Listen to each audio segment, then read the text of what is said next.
Fabienne. Merci d'être venu malgré le beau temps.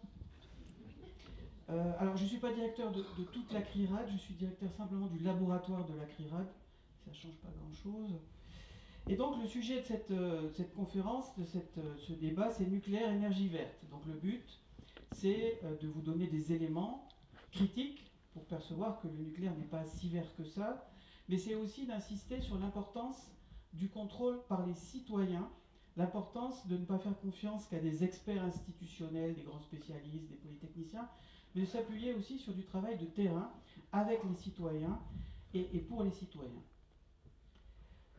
De la mine d'uranium à la catastrophe nucléaire, c'est pas très gai, évidemment, ce dont on va parler, c'est pas forcément très gai, mais on va essayer de parler de choses qui sont réelles. Alors, premier point, 1986, la catastrophe de Tchernobyl, et c'est la naissance de la CRIRAD. Bon, je pense que Tchernobyl, tout le monde sait ce que c'est, et tout le monde sait probablement qu'à l'époque, les autorités ne nous ont pas informés correctement et ne nous ont pas protégés, alors du tout. La France est pratiquement le seul pays en Europe où il n'y a eu aucune mesure de protection, pas de pastilles d'iode, pas de conseils, ne mangez pas les légumes qui ont été exposés aux retombées radioactives, aucun conseil. Et ça, c'est très particulier à la France.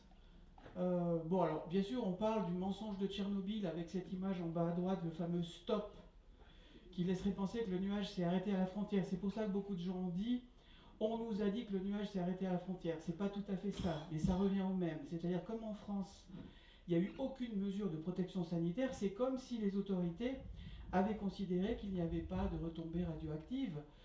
La preuve, le communiqué en haut du ministère de l'Agriculture du 6 mai 86 écrivait « Le territoire français, en raison de son éloignement, a été totalement épargné par les retombées de radionucléides consécutives à l'accident de la centrale de Tchernobyl. » Totalement épargné, ça veut dire qu'il n'y a pas de retombées. Alors c'est un peu plus subtil que ça, parce que si vous lisez toute la phrase, elle se finit par « À aucun moment les hausses observées de radioactivité n'ont posé le moindre problème d'hygiène publique. » Ce deuxième bout de la phrase reconnaît qu'il y a quand même des retombées, mais elles ne sont pas dangereuses. Donc tout ça est très subtil. La conclusion de tout ça, c'est qu'en fait, on n'a absolument pas été protégé, alors qu'il aurait fallu l'être. Comment le sait-on? La CRIRAD, donc un groupe de citoyens de la Drôme, de l'Ardèche. La plus connue de ce groupe de citoyens, c'est effectivement Michèle Rivasi, qui est une scientifique, qui est aujourd'hui députée européenne, et qui a créé, alors elle n'était pas toute seule, hein, elle a créé avec d'autres citoyens, scientifiques ou pas scientifiques, cette structure, la CRIRAD, qui s'est dotée rapidement d'un laboratoire de mesures, grâce d'ailleurs à l'intervention de Michèle Rivasi à une émission de Michel Pollack, Droit de réponse, qui lui a permis de lancer un appel et de recueillir des fonds pour pouvoir acheter du matériel de mesure et faire vraiment commencer à créer un laboratoire scientifique indépendant. Et donc vous avez des images en haut et en bas de ce laboratoire de l'époque, donc c'est 1986.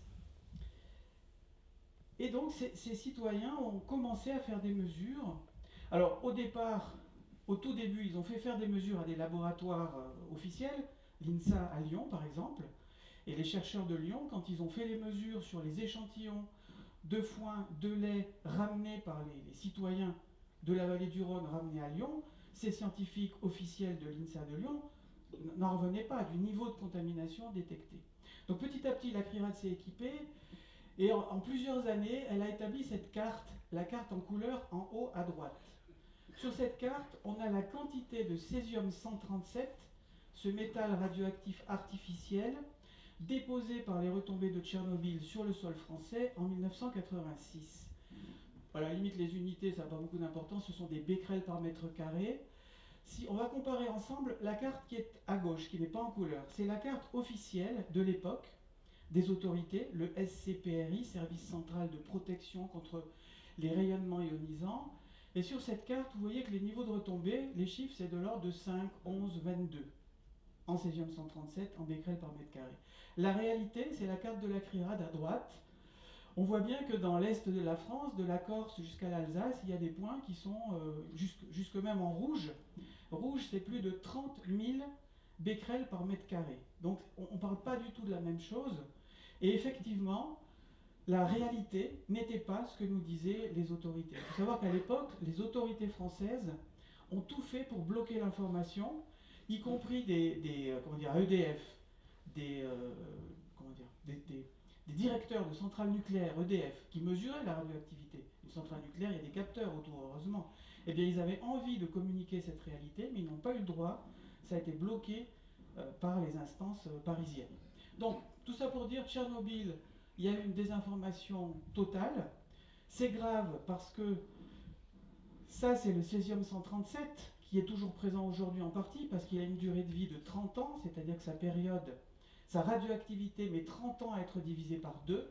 Mais à l'époque, dans le nuage, il y avait des dizaines d'autres produits radioactifs, dont le fameux iode 131, qui disparaît beaucoup plus vite. Il a une période de 8 jours, sa radioactivité est divisée par 2 tous les 8 jours, mais lui, il s'accumule dans la thyroïde, et il est responsable d'une augmentation des pathologies thyroïdiennes et d'autres problèmes. Et on a pu montrer qu'à l'époque, certains groupes de population, en particulier des jeunes enfants, dans certains territoires, parce qu'ils consommaient beaucoup de lait, ou des fromages frais, etc., ont reçu des doses de radiation à la thyroïde largement supérieures aux normes sanitaires en vigueur à l'époque. Et aujourd'hui encore, ce césium-137, puisque sa radioactivité n'est divisée par, mais 30 ans à être divisée par 2, il est toujours là dans le sol à peu près partout en France, en particulier dans l'Est. Et l'image en haut à droite, c'est dans les Alpes, dans le Mercantour, mesure faite en 2015. Donc on est plus de 30 ans après la catastrophe, et on est pourtant à 2000 km de Tchernobyl. Eh bien, le sol, là, est un déchet radioactif. C'est-à-dire que l'échantillon qu'on a prélevé, à partir du moment où on l'a ramené au laboratoire et on l'a analysé, il devient administrativement un déchet radioactif. 30 ans après et à 2000 km, ça vous donne la notion de l'intensité des retombées qui ont pu avoir lieu sur le territoire français. Deuxième chapitre, maintenant, c'est parler un peu plus de la centrale nucléaire. Qu'est-ce qui se passe dans la centrale nucléaire? Alors, on n'y voit peut-être pas grand-chose. Vous avez à gauche vraiment le dôme du réacteur nucléaire avec l'enceinte de confinement. À l'intérieur de ce dôme, il y a en mauve une cuve. Dans cette cuve, il y a des barres de combustible nucléaire. Et vous savez que les centrales nucléaires françaises fonctionnent grâce au principe de la fission nucléaire, c'est-à-dire que les atomes d'uranium se cassent sous l'effet d'un bombardement par des neutrons, se cassent en morceaux plus petits qu'on appelle des produits de fission, et ces réactions dégagent énormément de chaleur.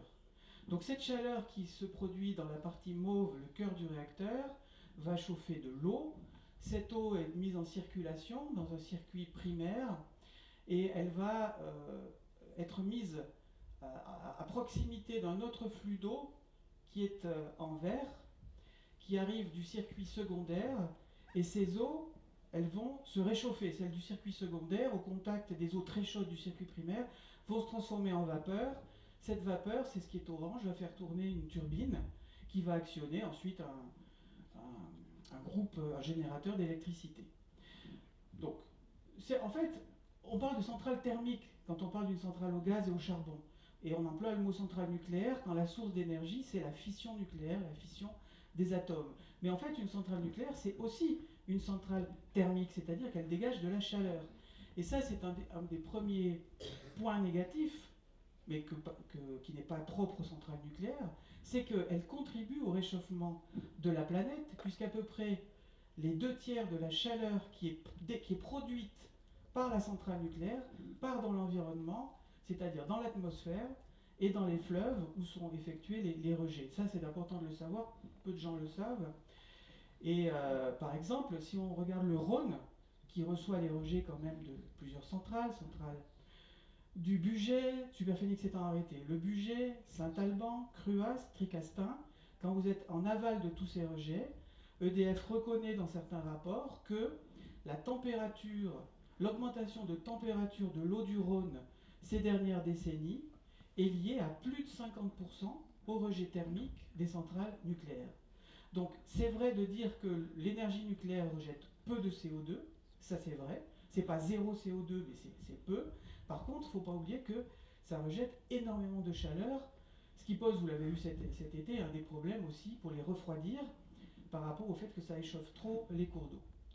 En tout cas, c'est un point qui est important à avoir à l'esprit. Deuxième point, ça c'est particulier à la centrale nucléaire, c'est que donc à l'intérieur du cœur, il y a les crayons de combustible qui sont dessinés en bas à droite. Ce sont vraiment ça a la taille quasiment d'un crayon. Hein, vous avez des milliers de crayons comme ça, qui contiennent des pastilles d'uranium métallique. Donc ces pastilles sont dans ces crayons enfermées par une sorte de gaine métallique.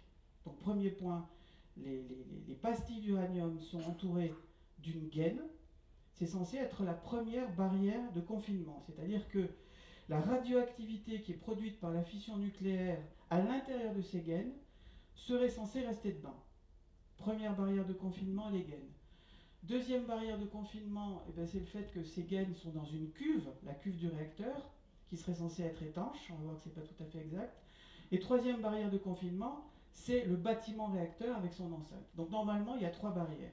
Donc première chose à comprendre, on ne va pas rentrer dans les détails du graphique, mais c'est qu'à l'intérieur de ces gaines métalliques sont produits par les réactions de fission des atomes extrêmement radioactifs, les fameux produits de fission, comme le césium-137, l'iode-131.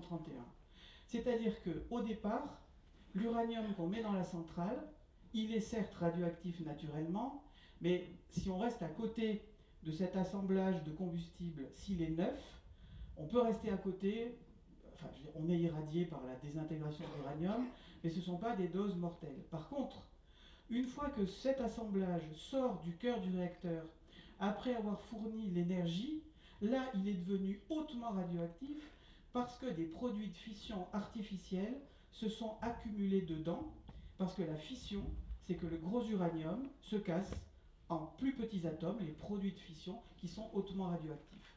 Et là, quand l'assemblage sort du cœur du réacteur, si vous étiez à côté pendant quelques minutes, vous pouvez recevoir une dose mortelle. C'est pour ça que, au déchargement, les assemblages sont conservés dans des piscines sous eau, parce que l'eau va arrêter, heureusement, la radiation extrêmement puissante que dégagent ces assemblages.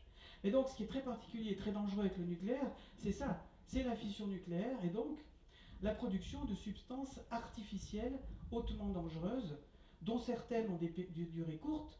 L'iode 131, je vous disais, c'est 8 jours, dont d'autres ont des durées de vie extrêmement importantes, des centaines de milliers d'années, voire des millions d'années. Donc, les 3 barrières de confinement, on en a parlé. Vous vous souvenez, première barrière, ce sont les gaines qui contiennent l'uranium. Alors, on nous dit, tout est étanche. Les gaines, c'est étanche, la cuve est étanche, l'enceinte de confinement est étanche. En réalité, c'est faux. Les gaines, d'abord, il y a un certain taux de rupture de gaines qui est accepté, premièrement. Deuxièmement, les réactions qui ont lieu dans les gaines dégagent des neutrons. Ces neutrons sortent des gaines et en traversant la matière qui est autour d'eux, l'eau par exemple, ça crée de la radioactivité dans l'eau par un mécanisme qu'on appelle l'activation neutronique. Donc bref, dans l'eau qui est autour des gaines, il y a de la radioactivité qui se crée. Si la cuve était parfaitement étanche, cette radioactivité resterait dans la cuve et les tuyaux qui sont autour de la cuve. Sauf que le problème, c'est que, par exemple, les pompes qui alimentent la cuve, qui font tourner cette eau pour que ça refroidisse, ces pompes, elles ont des joints. Un joint, c'est jamais étanche. Donc il y a de l'eau contaminée qui s'écoule et qu'il faut récupérer, qu'il faut traiter. Par ailleurs, il faut faire varier le niveau d'eau à l'intérieur de la centrale en fonction d'un certain nombre de paramètres. Et donc il faut faire des rejets d'eau. Donc il y a de la radioactivité qui est créée dans l'eau de la cuve et une partie doit être rejetée régulièrement. Enfin, l'enceinte de confinement elle-même n'est pas totalement étanche, l'étanchéité absolue, ça n'existe pas. En tout cas, la centrale produit donc des rejets radioactifs autorisés dans l'environnement, même s'il n'y a pas d'accident. Donc là-dessus, vous avez 2 images. En haut à droite, vous reconnaissez la centrale de Cruas avec les panaches de vapeur qui sortent des tours aéro-réfrigérantes. C'est pas ça la radioactivité qui sort. Ça, c'est vraiment de la vapeur d'eau qui a servi à, comment dire, l'eau s'est échauffée dans le cœur de la centrale, elle a transmis ses calories à de l'eau du secondaire. Ce secondaire a fait tourner une turbine, mais après, cette eau, il faut la recondenser pour la renvoyer. Donc, il faut la refroidir. Et là, c'est un système de refroidissement par aéroréfrigérant, ce n'est que de la vapeur d'eau qui n'est pas radioactive. Par contre, la radioactivité qu'il faut faire sortir dans l'atmosphère régulièrement, ce sont plutôt les cheminées. Vous voyez, ces cheminées beaucoup moins imposantes que les tours de refroidissement, c'est par ces cheminées plus petites que sort la radioactivité qu'il faut faire sortir à un certain moment de la vie de la centrale. Donc il y a des rejets assez réguliers dans l'atmosphère. Il y a des rejets de quoi? Alors, bon, des dizaines de substances radioactives différentes sont produites dans l'eau du circuit primaire. Bon, j'en citerai là une d'abord, enfin deux. Le tritium, c'est de l'hydrogène radioactif. Le carbone 14, c'est du carbone radioactif. Vous le connaissez, le carbone 14? C'est la substance qui permet de dater les fossiles. Le carbone 14 naturel, il est produit dans la haute atmosphère par des rayonnements cosmiques très puissants qui, en frappant les atomes de la haute atmosphère, les rendent radioactifs. Et c'est pour ça que du carbone 14 tombe à la surface du sol, et comme on le respire et qu'on en mange, il est dans nos os, et quand nous mourrons, il reste dans nos os, et comme il se désintègre, avec une période de 5000 ans à peu près, ça permet de. La quantité qui reste dans un fossile permet de dater quand ce fossile était vivant. Bref, dans la centrale, du carbone 14 est produit de manière artificielle. Or, il est radioactif. Et vous avez ici quelques résultats de mesures qui ont été faites autour de Cruas. Vous voyez que par rapport à un niveau naturel qui est autour de 230 à Montélimar, il y a d'autres points autour de la centrale, et ça dépend vraiment de la direction des vents, où il y a plus de carbone 14, par exemple 240. Ce n'est pas des chiffres très importants, mais c'est simplement pour dire que les gens qui vivent autour d'une centrale nucléaire inhalent, ingèrent des éléments radioactifs qui sont produits par la centrale nucléaire. Alors là, vous n'y verrez probablement rien, ce sont les rejets de krypton 85, un gaz radioactif artificiel qui est produit, c'est un produit de fission, donc il est produit dans la gaine qui entoure le combustible, mais comme il est très mobile, il arrive à s'échapper par les micro-fissures des gaines, on le retrouve donc dans l'eau du primaire, et quand il faut faire des mouvements d'eau et des traitements d'eau, il est dégazé, pratiquement à 100%.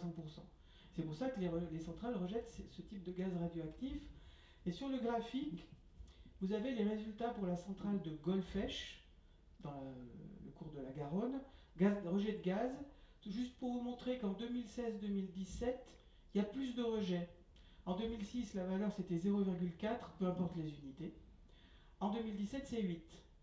Pourquoi il y a eu 27 fois plus de rejets de ce gaz radioactif en 2017 par rapport à d'autres années? Eh bien, c'est parce que à ce moment-là, il y a eu un taux de rupture de gaine anormalement élevé dans la centrale.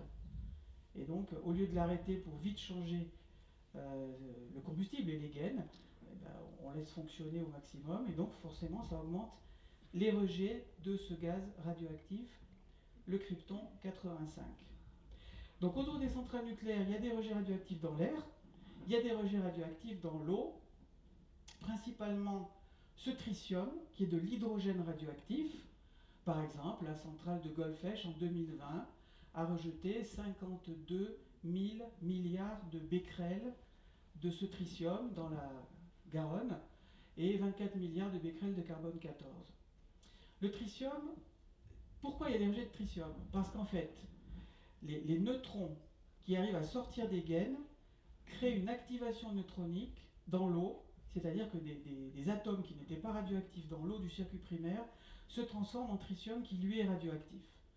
Comme le tritium, c'est de l'hydrogène radioactif, et que l'eau, c'est quoi l'eau? C'est H2O, 2 atomes d'hydrogène pour un atome d'oxygène.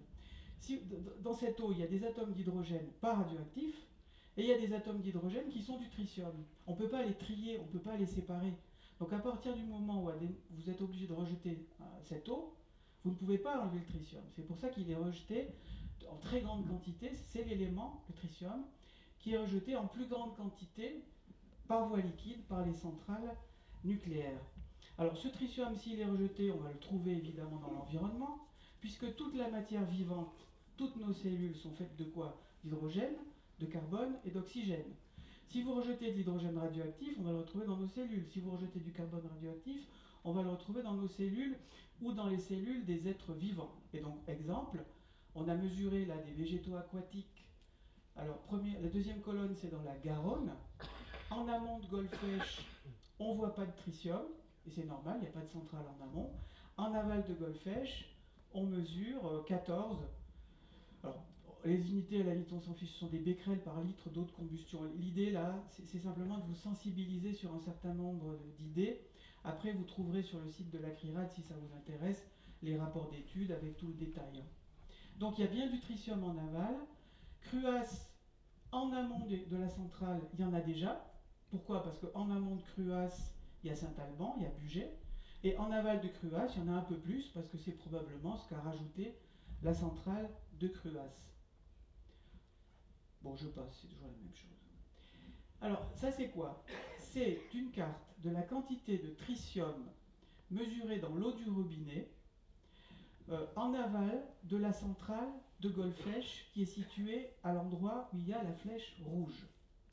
Qu'est-ce qu'on voit à l'échelle de cette région?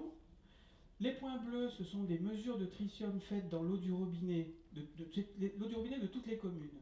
En bleu, le tritium n'a pas été détecté. En rouge, il est détecté.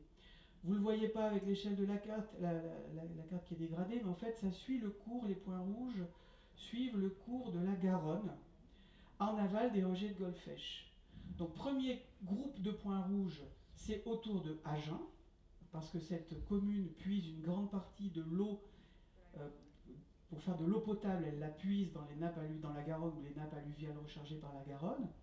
Et puis, un peu plus en aval, on a une centaine de kilomètres, à Marmande, vous avez de nouveau un groupe de points rouges.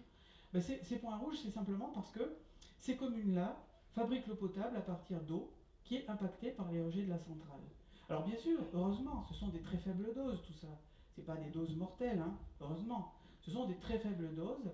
Mais en matière d'exposition à la radioactivité, il n'y a pas de seuil d'innocuité. Toute dose, petit à petit, rajoute des risques et peut induire un jour, peut-être dans 20 ans, dans 30 ans, un cancer qui n'aurait pas été là s'il n'y avait pas eu cette exposition à la radioactivité.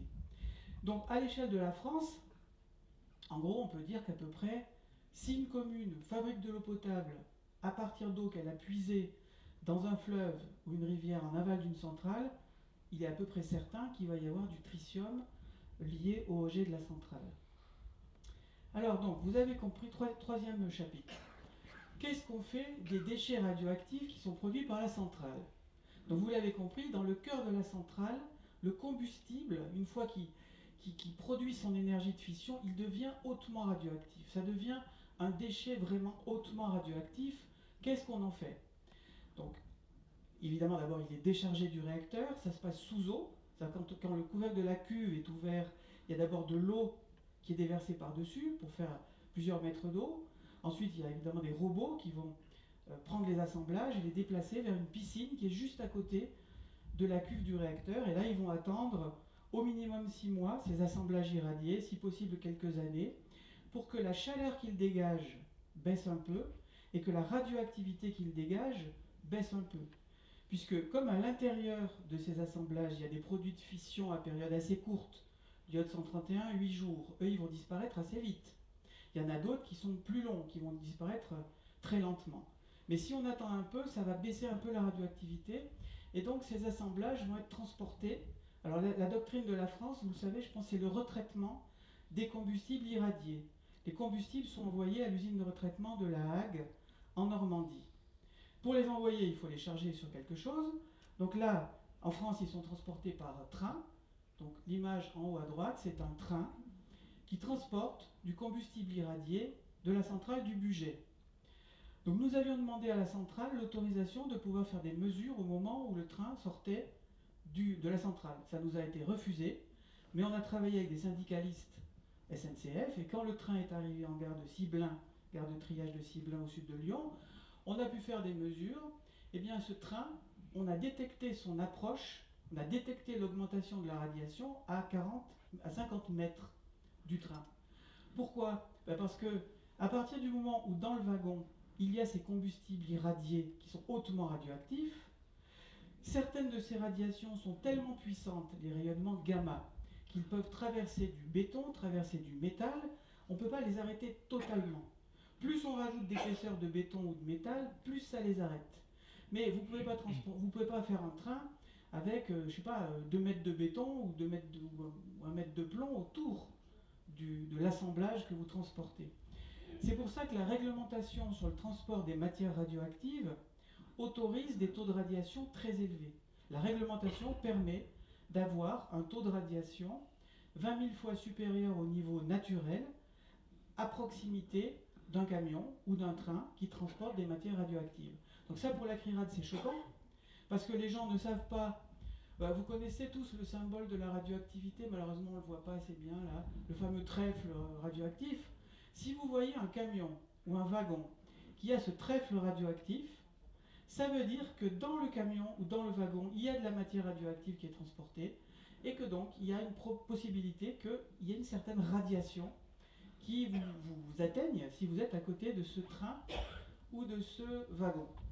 Ensuite, alors en France, par exemple, si vous allez sur l'autoroute A7, je pense que les gens de la région y vont assez souvent, personnellement, je dirais qu'une fois sur 3, si je fais un petit peu attention, une fois sur 3, on croise ou on double un véhicule, pas un train cette fois-ci, évidemment, un véhicule qui a le trèfle radioactif. Donc c'est pas anecdotique, et c'est quelque chose qui n'est pas assez connu, qui n'est pas assez pris en compte.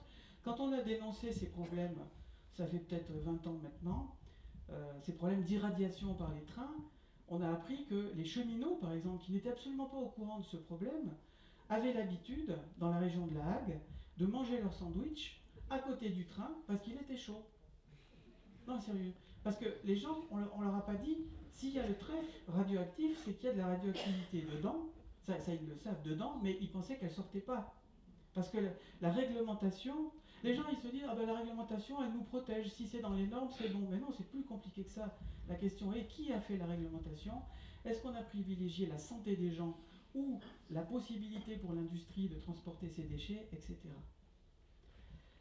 Donc ces combustibles irradiés sont envoyés à l'usine de La Hague en Normandie, où ils sont entreposés pendant encore quelques années dans des piscines relativement importantes. Il y a 4 piscines comme ça à La Hague. Et ces combustibles vont ensuite être cisaillés, c'est en haut à droite, puis dissous dans l'acide nitrique, c'est en bas à droite, pour pouvoir séparer ce qu'il y a dans cette matière hautement radioactive. Et dans cette matière hautement radioactive, on va le détailler après, il y a de l'uranium, du plutonium et ces fameux produits de fission hautement radioactifs. L'intérêt pour la France, historiquement, c'était de récupérer le plutonium qui s'est créé le plutonium artificiel qui a été créé par la fission dans les barreaux, parce que ce plutonium était utile pour la bombe atomique. Et puis après, comme on n'en a pas autant besoin pour la bombe atomique, l'idée, ça a été de le réutiliser pour refaire de l'énergie. C'est ce qu'on appelle le combustible MOX, mélange d'oxyde, d'uranium et de plutonium. Donc cette usine de retraitement, elle a en théorie un certain intérêt. C'est vrai que si on arrive à récupérer l'uranium qui n'a pas été brûlé dans la centrale et le plutonium qui a été fabriqué, et qu'on peut en refaire du nouveau combustible, c'est pas idiot. Problème, cette usine est une des installations les plus polluantes de France, mais même du monde. Parce qu'à partir du moment où vous faites du retraitement, vous coupez les gaines en petits morceaux, c'est cisaillage, vous les coupez ces gaines. Quand même, ces gaines, elles étaient un peu étanches quand même. Donc une grande partie de la radioactivité qui était dans les gaines, elle y restait, même s'il y avait des petites fuites. Mais si vous coupez tout ça, si vous le dissolvez dans de l'acide, évidemment, tous les atomes radioactifs, là, s'ils sont mobiles, ils vont sortir. Et tout ce qui est gazeux, par exemple le krypton qui est un gaz, l'iode qui peut être sous forme gazeuse, ils vont sortir avec des grosses difficultés pour les filtrer. Et sur cette image, c'est en jaune au milieu l'usine de La Hague. Et là, nous avions prélevé des mousses, lichen, des mousses terrestres autour de cette usine. Et vous voyez qu'il y a des endroits où la concentration en iode 129 est plus importante que d'autres. Il y a des petites barres oranges qui sont plus hautes que les petites barres jaunes. Tout simplement parce que les mousses qu'on a prises aux endroits au nord-est, elles sont davantage sous les vents. Vous avez la direction des vents représentée par la flèche rouge en haut. Évidemment, si cette installation rejette de l'iode 129 par ses cheminées, on va en retrouver plus dans les mousses qui sont sous les vents que les mousses qui sont de l'autre côté du vent. Donc cet iode 129 a une période de 16 millions d'années. Donc une fois qu'il est rejeté dans l'environnement, il va y rester très longtemps. Et quand on a fait cette étude, CRIRAD en 1994, ça a été un assez gros, ça a eu un gros impact médiatique parce que les gens n'avaient aucune perception du fait que l'usine de La Hague rejetait autant de radioactivité, là en l'occurrence dans l'atmosphère. Alors dans l'atmosphère, je ne sais pas si vous y voyez grand-chose, sur ce graphique, on a la concentration en krypton 85, un gaz radioactif, un produit de fission, dans l'atmosphère. Depuis 1945, à gauche, il n'y en avait pas. Jusqu'à 2005, qu'est-ce qu'on voit? La concentration de ce gaz radioactif dans l'atmosphère ne cesse d'augmenter. Pourquoi? Parce que les rejets des centrales nucléaires, mais surtout des installations de retraitement, rejettent, laissent filer complètement la totalité de ce krypton 85 qui, évidemment, voit sa concentration augmenter dans l'atmosphère puisqu'il a une période de 10 ans. C'est-à-dire que sa radioactivité, elle ne baisse pas tout de suite. Donc, l'usine de retraitement de La Hague rejette de la radioactivité dans l'air. Elle rejette de la radioactivité dans la Manche. C'est d'ailleurs pour ça que l'usine a été installée là-bas. C'est parce que le raz blanchard, ce courant très puissant, disperse davantage ce qu'on rejette dans la mer. Donc ça, c'est le tuyau de rejet de cette usine. Nous avons fait des mesures en 1997 à marée basse.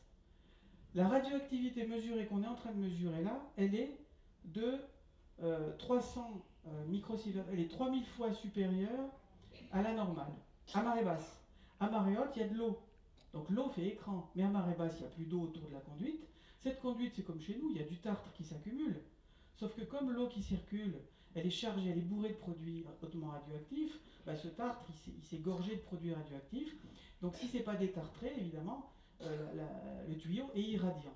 Donc quand on a sorti cette information avec Greenpeace, là aussi ça a eu un certain impact médiatique à l'époque, les gens n'étaient pas du tout conscients du problème. C'est-à-dire que les gens qui allaient se promener sur cette plage à marée basse ne savaient absolument pas que cette conduite était irradiante. Donc Orano, enfin Areva à l'époque, Kojima, a été obligé de la détartrer. La plage d'abord a été interdite au public, parce qu'il leur a fallu quand même des mois, je pense que c'était des années, pour mettre en place le procédé, pour détartrer, faire une nouvelle conduite, l'enterrer plus profond, etc. Maintenant, à quoi ça sert ce retraitement? Historiquement, c'était pour avoir du plutonium militaire. Qu'est-ce qui sort de l'usine de La Hague? 3 produits. U, uranium, PU, plutonium, PF, produit de fission. Orano, puisqu'aujourd'hui, vous savez que c'est l'industriel Orano qui exploite ces installations. Avant, c'était Areva, avant, c'était Kojima. Orano communique beaucoup en disant « C'est super, en France, on recycle 96% du combustible qui sort des centrales. » Ça, c'est vrai en théorie. C'est-à-dire qu'en théorie, dans le combustible qui sort de la centrale, il y a 95% d'uranium récupérable, 1% de plutonium récupérable, ça fait bien 96% de la masse. Le problème, c'est qu'une fois qu'on les a séparés, ces éléments, on ne sait pas forcément tout à fait quoi en faire. Par exemple, l'uranium qui sort de l'usine de La Hague, on l'appelle de l'uranium de retraitement, il est beaucoup plus radioactif que l'uranium naturel, donc il pose des problèmes particuliers, et c'est pour ça qu'on l'a envoyé en Russie pour le faire re-enrichir, pour pouvoir le remettre dans une centrale. Ça, vous avez dû l'entendre, donc c'est vraiment pas facile de le réutiliser, et aujourd'hui, on a tendance à l'empiler, enfin à empiler les stocks, c'est-à-dire qu'on ne sait pas vraiment quoi en faire, aujourd'hui en France, de cet uranium de retraitement. Le plutonium, c'est pareil. Aujourd'hui, on en produit beaucoup plus que ce que l'on est capable de consommer, donc il s'empile. Or, c'est une substance particulièrement dangereuse, qui en plus peut être utilisée pour des bombes atomiques. C'est donc, ce recyclage pose des tas de problèmes, rejet radioactif très important, accumulation de matière dont on ne sait pas vraiment quoi faire, et puis un point majeur, c'est le risque d'accident. Je ne sais pas si vous vous souvenez de l'image tout à l'heure avec les fameuses piscines avec cette eau bleue dans lesquelles il y a de très grandes quantités de combustible hautement radioactif. C'est juste 4 mètres d'eau au-dessus des assemblages dans des grands hangars. Mais ce n'est pas des bunkers en béton, Et donc tout le monde peut comprendre qu'en cas, enfin je ne veux pas détailler quoi, mais on peut tout à fait imaginer, sans être des huluberlus, des événements terroristes autres qui vont vraiment impacter cette piscine. Je ne sais pas si vous vous souvenez, au moment de la catastrophe de Fukushima, je ne sais pas si vous le savez, Naoto Kan, qui était à l'époque Premier ministre du Japon, à un moment s'est demandé s'il fallait évacuer Tokyo, qui est à 250 km de Fukushima, non pas seulement à cause des 3 réacteurs qui à Fukushima ont eu le cœur qui a fondu, mais à cause d'un 4e dont la piscine contenait des combustibles irradiés, et il y avait un très sérieux risque que l'eau de ces piscines s'échappe complètement et qu'on ne puisse plus en rajouter et que les combustibles se mettent, alors, pour simplifier on va dire, à fondre et à créer des réactions explosives sans aucun confinement. Parce que là, ces piscines, elles ne sont pas dans des systèmes hyper étanches confinés. C'est des assemblages hyper radioactifs qui sont juste sous l'eau avec un hangar au-dessus. Donc c'est quelque chose qui, bon, touchons du bois, hein, mais c'est quelque chose qui est potentiellement vraiment extrêmement dangereux. Donc là, je vous ai parlé des déchets les plus dangereux, les déchets extrêmement radioactifs qui sortent du cœur des centrales nucléaires. Maintenant, un petit mot sur ce qui se passe avant. Parce qu'on nous dit beaucoup, et c'est le cas d'ailleurs de la bande dessinée de M. Jean Covici, on nous dit, mais au début, l'uranium qu'on sort de la Terre, l'uranium naturel, c'est pas dangereux, hein. C'est ce qu'on m'a dit d'ailleurs quand j'étais étudiant ingénieur à Grenoble. Nos profs nous disaient, oh, bah, l'uranium, alors vraiment, c'est pas du tout dangereux. Alors évidemment, par rapport au combustible hautement radioactif artificiel, l'uranium, il est beaucoup moins radioactif, mais il est quand même radioactif. Donc l'uranium, on l'extrayait en France, on a eu une époque entre 200 et 250 mines d'uranium. Vous en avez pas loin d'ici, il y en a eu une à la Chaise-Dieu, il y en a une très grosse dans les Bois Noirs, près de Saint-Priest-la-Prune, dans la Loire.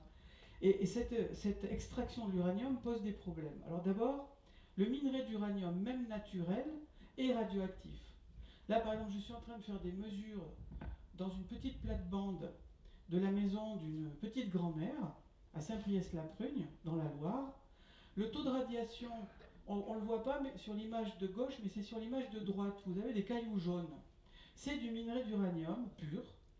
En fait, ce morceau de minerai, là, il s'est effrité, parce qu'il est dehors et la pluie, le gel l'ont cassé. Mais au départ, c'était un bloc, qui est resté pendant des années sur le comptoir de la poste à Saint-Priest-la-Prugne.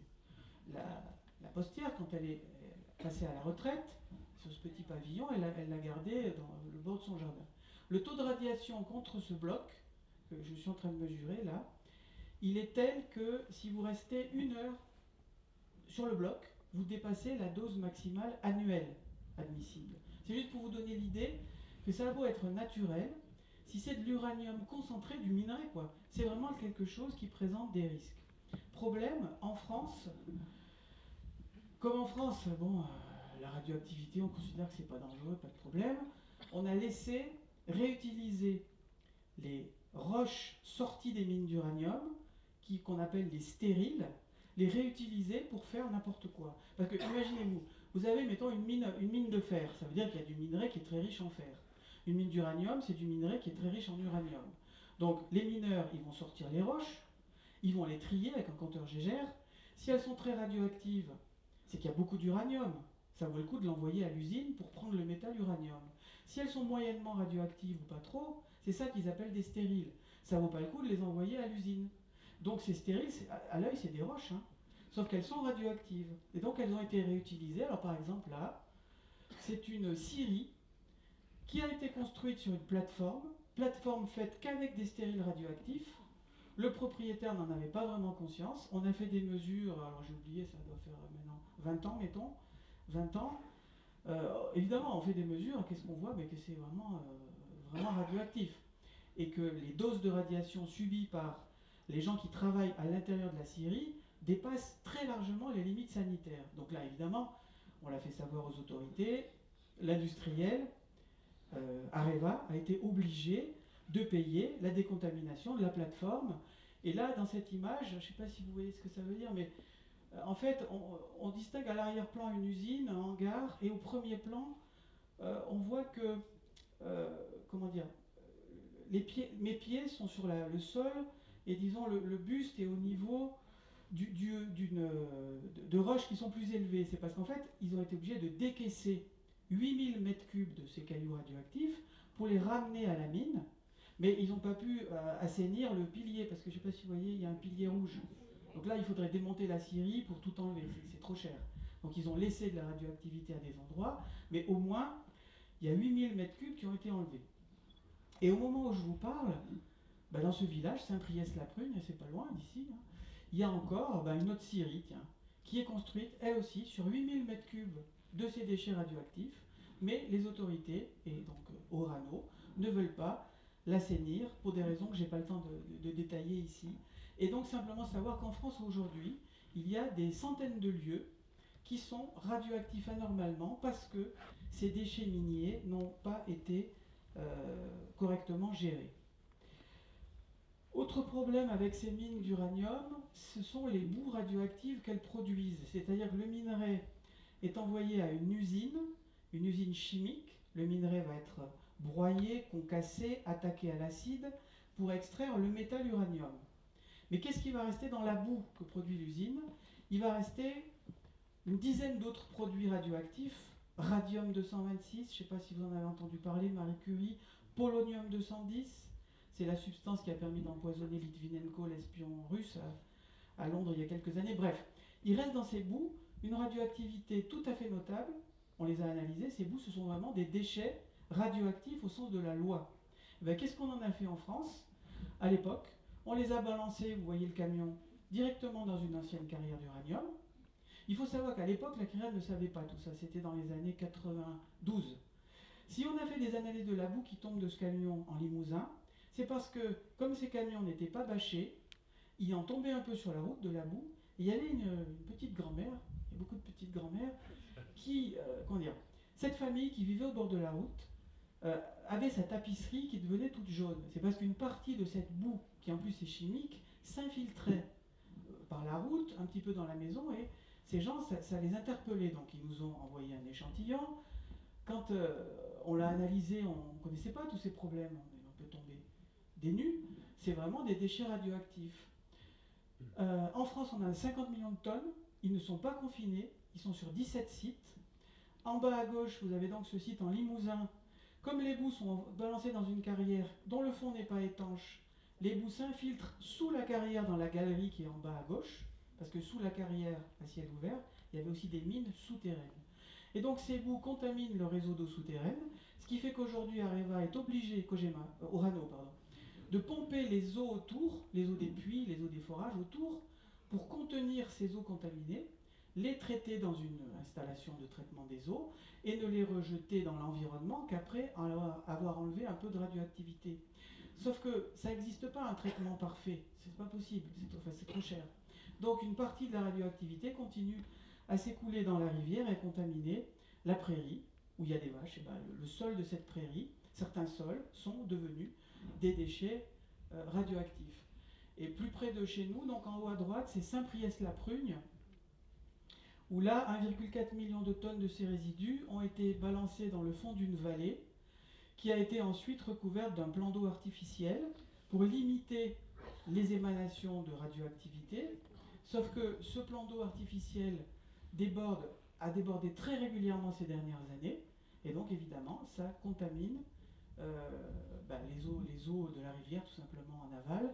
Et on a montré à la CRIRAD que les mousses aquatiques, à plus de 40 km en aval de cette ancienne mine, présentent des niveaux de radioactivité bien supérieurs à ce qu'il y a en amont.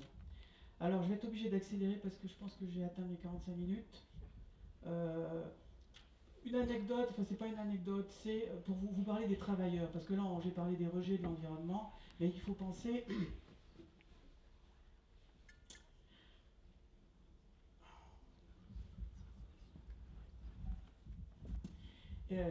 il faut penser aux gens qui travaillent, disons, au contact de ces matières radioactives, que ce soit des mineurs, que ce soit des travailleurs dans les centrales.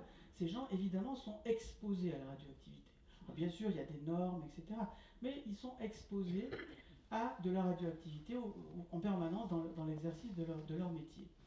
Donc là, on est toujours dans les environs de Saint-Priest-la-Prugne, la maison d'un ancien travailleur de l'usine d'extraction de l'uranium. Une dame qui s'appelle Arlette Maussan, qui se bat pour faire reconnaître l'impact de ces mines d'uranium depuis 1980-81, ça fait donc très longtemps, qui est devenue une spécialiste de l'impact des mines d'uranium. Avec son compteur Gégère, elle est passée devant la maison et elle a détecté un taux de radiation tout à fait invraisemblable. Et donc il a fallu un peu de temps pour comprendre ce qui se passait. Ce n'était pas des roches radioactives sur la route, non. C'était des déchets radioactifs qui étaient dans la maison et qui étaient tellement radioactifs que les radiations traversaient la porte et les murs et étaient détectées sur la maison d'en face. L'homme qui a ramené... Qu'est-ce qui se passe? C'est qu'en fait ce travailleur a ramené chez lui des filtres, des filtres, c'est-à-dire des pièces textiles qui étaient utilisées dans l'usine pour filtrer le minerai, qui sont gorgés donc, pour être précis, de radium, un descendant radioactif de l'uranium, et qui sont vraiment très radioactifs. Il est décédé d'une leucémie, cet homme. On ne saura jamais si c'est à cause de son travail à l'usine, de son exposition à la maison, on ne le saura jamais. Mais le fait qu'il ait pu ramener chez lui des choses aussi radioactives sans que son employeur lui ait expliqué les dangers, ça nous montre simplement qu'en tout cas à une époque, les travailleurs n'avaient aucune conscience des dangers liés à cette radioactivité. Donc une fois qu'on a dénoncé ça, l'industriel a fait venir l'agence nationale, les déchets ont été enlevés, très bien. Sauf que là, je suis allé refaire des contrôles avec Arlette Maussan, ça doit être elle qui prend la photo, alors que c'est censé être décontaminé. Qu'est-ce qu'on voit? Eh bien, au bord de la fenêtre, il reste un morceau de ces filtres, parce que ce citoyen utilisait les filtres pour étanchéifier ses fenêtres par rapport à l'air, quoi. C'est du tissu, tout simplement. Et donc, les experts qui ont décontaminé, ils n'avaient même pas vu qu'il en restait. Alors, j'ai oublié les chiffres, mais de mémoire, je dirais que c'était un taux de radiation peut-être 100 fois supérieur à la normale. On ne peut pas le rater, quoi. Si on a un appareil et qu'on passe à côté, on ne peut pas le rater. Ça pour vous dire quoi? Enfin, nous, à la CRIAD, on l'a appris, on ne peut pas faire confiance aux industriels, aux services de contrôle. Je ne dis pas que ce sont des menteurs systématiques. Je dis juste que si on veut voir la réalité, il faut faire des contrôles indépendants, en tout cas en matière de radioactivité, c'est sûr. Ce qui se passe en France, c'est pire au Niger. Vous savez que l'uranium qu'on utilise en France vient de l'étranger, puisque nos mines sont toutes fermées en France depuis 2001. Donc on en fait venir, par exemple, du Niger. Donc là, on a été appelé au secours en 2002 par cet homme en haut à gauche, qui est un Touareg, Al-Mustafa Al-Hassen. C'est un ancien travailleur des mines du Niger. Et il constatait des taux de décès anormaux sur les anciens travailleurs, la disparition de la faune et de la flore dans la région. Donc on a commencé par lui envoyer un compteur Gégère par la poste, parce que le Niger, c'est pas à la porte à côté. Il a fait des mesures, il a vu que c'était vraiment radioactif, et donc après on a pu conduire une mission sur place en 2003. Alors ça a été très difficile d'aller sur place parce que les industriels, Areva, ont vraiment tout fait, y compris en faisant pression sur lui, pour qu'il annule la mission. Mais il a décidé qu'il fallait qu'on y aille, nous on a décidé qu'on voulait y aller, donc on y est allé. À l'atterrissage à Niamey, nos appareils professionnels ont été confisqués. Heureusement, on lui en avait envoyé avant, et nous, on avait gardé avec nous des petits compteurs discrets. Bon, on pourrait penser que c'est un smartphone, quoi. Donc ça, les douaniers et les policiers l'ont pas vu. Et donc, on a pu faire des petits contrôles. Alors là, c'est sur le marché aux ferrailles de la ville d'Arlit, où sont ces mines. Alors, on est sauté un petit peu, on a sauté un petit peu de la voiture parce qu'on était suivi, et Al-Mustafa, ça l'inquiétait beaucoup, suivi par notre 4x4. On a fait avec mon collègue Christian Courbon quelques contrôles vite fait, on est tombé immédiatement sur une ferraille contaminée, on en a ramené un petit morceau au labo, c'est vraiment un déchet radioactif, 200 000 becquerels par kilo pour ceux qui s'y connaissent. Et ben, qu'est-ce qui se passe? Là-bas, il y a des ferrailles radioactives, très radioactives, qui sortent de l'usine et qui sont réutilisées sur le marché. Et Al-Mustafa, avec son compteur, l'a reconstaté il y a encore pas longtemps. Alors qu'évidemment, les industriels se sont engagés à ce que ça n'arrive plus. Pourtant, ça arrive, et c'est pour ça qu'il faut contrôler en permanence. Autre problème, le même qu'en France, ce sont ces résidus, la montagne, enfin la grosse colline que vous voyez là, ce sont ces boues radioactives dont je vous parlais tout à l'heure. Simplement, au moins en France, elles sont, disons, dans des carrières, dans des galeries, sous l'eau. Ben là, elles sont à l'air libre. En ce moment, elles sont à l'air libre. En ce moment, on estime 50 millions de tonnes de ces boues radioactives qui sont à l'air libre. Donc le gaz radon qui s'en échappe, les poussières radioactives qui s'en échappent, ça contamine l'air. Et en plus, elles ont été posées sur le sol non étanchéifié. Alors Orano dit, c'est pas grave, il y a des couches d'argile extrêmement épaisses dans cette région, c'est complètement étanche. Sauf que dans le cas d'une de ces installations, il y a une fracture du sol nord-sud qui est juste à côté. Et comme ils ont déplacé au fur et à mesure du temps les boues un peu trop à l'ouest, eh ben, ils ont atteint la zone où il y a la faille, et donc il y a de l'eau, une partie de la radioactivité qui est dans les boues passe dans l'eau et a contaminé les eaux souterraines. Et donc aujourd'hui, ils sont obligés, ils ont installé des forages exprès pour pomper cette eau, pour la renvoyer sur l'usine, pour pas qu'elle aille trop dans l'environnement plus lointain, tout en reconnaissant dans leur dossier que il va arriver un moment, dans quelques décennies, où ils ne pourront plus pomper l'eau. D'ailleurs, cette mine s'est arrêtée en 2021. Et donc, il y a un risque que ces panaches contaminés atteignent la zone où sont captées les eaux potables de la ville d'Arlit. C'est quand même plus de 100 000 personnes, c'est sûr, peut-être 200 000 personnes. Je ne sais pas ce que je fais par rapport au temps. Bon, je continue alors vite fait. Alors, ça c'était les mines d'uranium. Deuxième étape, donc il y a les mines d'uranium, c'est des mines, des carrières, des galeries. Le minerai est envoyé à des usines qui extraient l'uranium pour faire un concentré d'uranium qui s'appelle le yellow cake et qui est mis dans des fûts, vous les voyez là, les fûts à gauche. Cette image, elle est prise à Arlit au Niger. Ce jeune ingénieur est en train de dire au cinéaste, il n'y a pas de radioactivité qui s'échappe des fûts parce que le métal qui constitue les fûts arrête toutes les radiations qui sont dégagées par l'uranium qui est dedans. Voilà ce qu'il dit. C'est faux. Hein. Vous allez voir pourquoi c'est faux. Ces fûts, qu'est-ce qu'ils font? Ils arrivent en France, à Narbonne, enfin à Malvézy, près de Narbonne. L'image en haut à gauche, je ne sais pas si vous voyez, non, vous ne voyez pas, des fûts, dans un parc à fûts de cette usine. Vous les voyez sûrement en haut à droite, à l'arrière-plan de l'image. Donc cette image, c'est 2006. Je me trouve à côté de Madame, je vais l'appeler Madame C. Madame C, qui est à ma gauche, dans le moment de l'image, elle vit avec son mari et ses enfants, juste à côté de la clôture de cette usine. La radioactivité dégagée par les fûts est tellement importante qu'on la mesure à plus de 200 mètres de la clôture. On la mesure devant leur maison.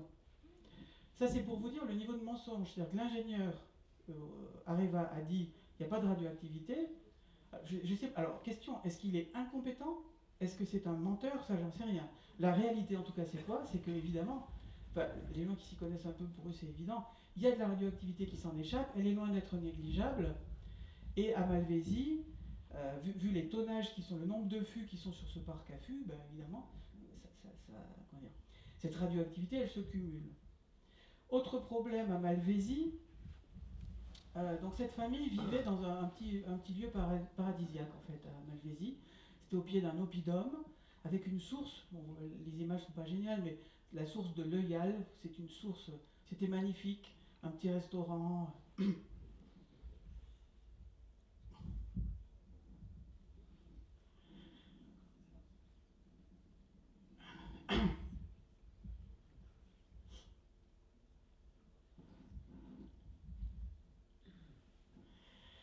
Et après donc. Donc, cette usine, comme toutes les usines, produit des déchets liquides et solides. Donc, elle produit en particulier des boues qui contiennent un peu d'uranium, c'est logique puisque c'est une usine qui traite des concentrés d'uranium. En 2004, vous voyez sur l'image, une digue qui retenait une partie de ces boues s'est, effondrée. Donc, des boues se sont répandues dans la plaine. Des milliers de mètres cubes, j'ai oublié le chiffre. Les boues se sont répandues dans la plaine, et donc juste à côté de la maison de cette famille. Ce que leur a dit, d'après ce qu'ils me disent, un technicien de l'entreprise leur a dit, c'est pas grave, ces boues, ça ne contient que des nitrates. C'est vrai qu'il y a des nitrates, parce que l'usine utilise, peu importe les détails techniques, il y a des nitrates, et c'est bon pour les patates. C'est pas faux, puisque dans les engrais azotés, il y a du nitrate. Sauf que le mari de cette dame, Ces boues se sont répandues dans la plaine. Donc l'industriel a dû mettre en place un grand chantier qui a duré des mois, avec des camions, vous voyez, qui vont récupérer ces boues, enfin des pelleteuses qui chargent les camions, qui vont remettre les boues de l'endroit dont elles se sont déversées. Donc cet homme a réussi à aller sur le chantier, récupérer un échantillon, on l'a analysé au labo, c'était vraiment un déchet très radioactif à cause de l'uranium, mais aussi du plutonium. Normalement, il ne devrait pas y en avoir, puisque dans l'uranium naturel, il n'y a pas de plutonium. C'est artificiel le plutonium. Sauf que cette usine a aussi traité à une époque de l'uranium issu du retraitement des combustibles irradiés qui est pollué par du plutonium. Enfin bref. Alors au niveau de la désinformation, des fois on se demande où on vit quoi. Pour Orano, pour arriver à l'époque, pas de poussière. Le chantier, aucune poussière. Les salariés ont été exposés à aucune poussière. On a même des images où on voit la poussière. En fait, ce qui est assez difficile dans ces dossiers, c'est que il y a un tel décalage, un décalage tellement profond entre la réalité et ce qu'on nous raconte,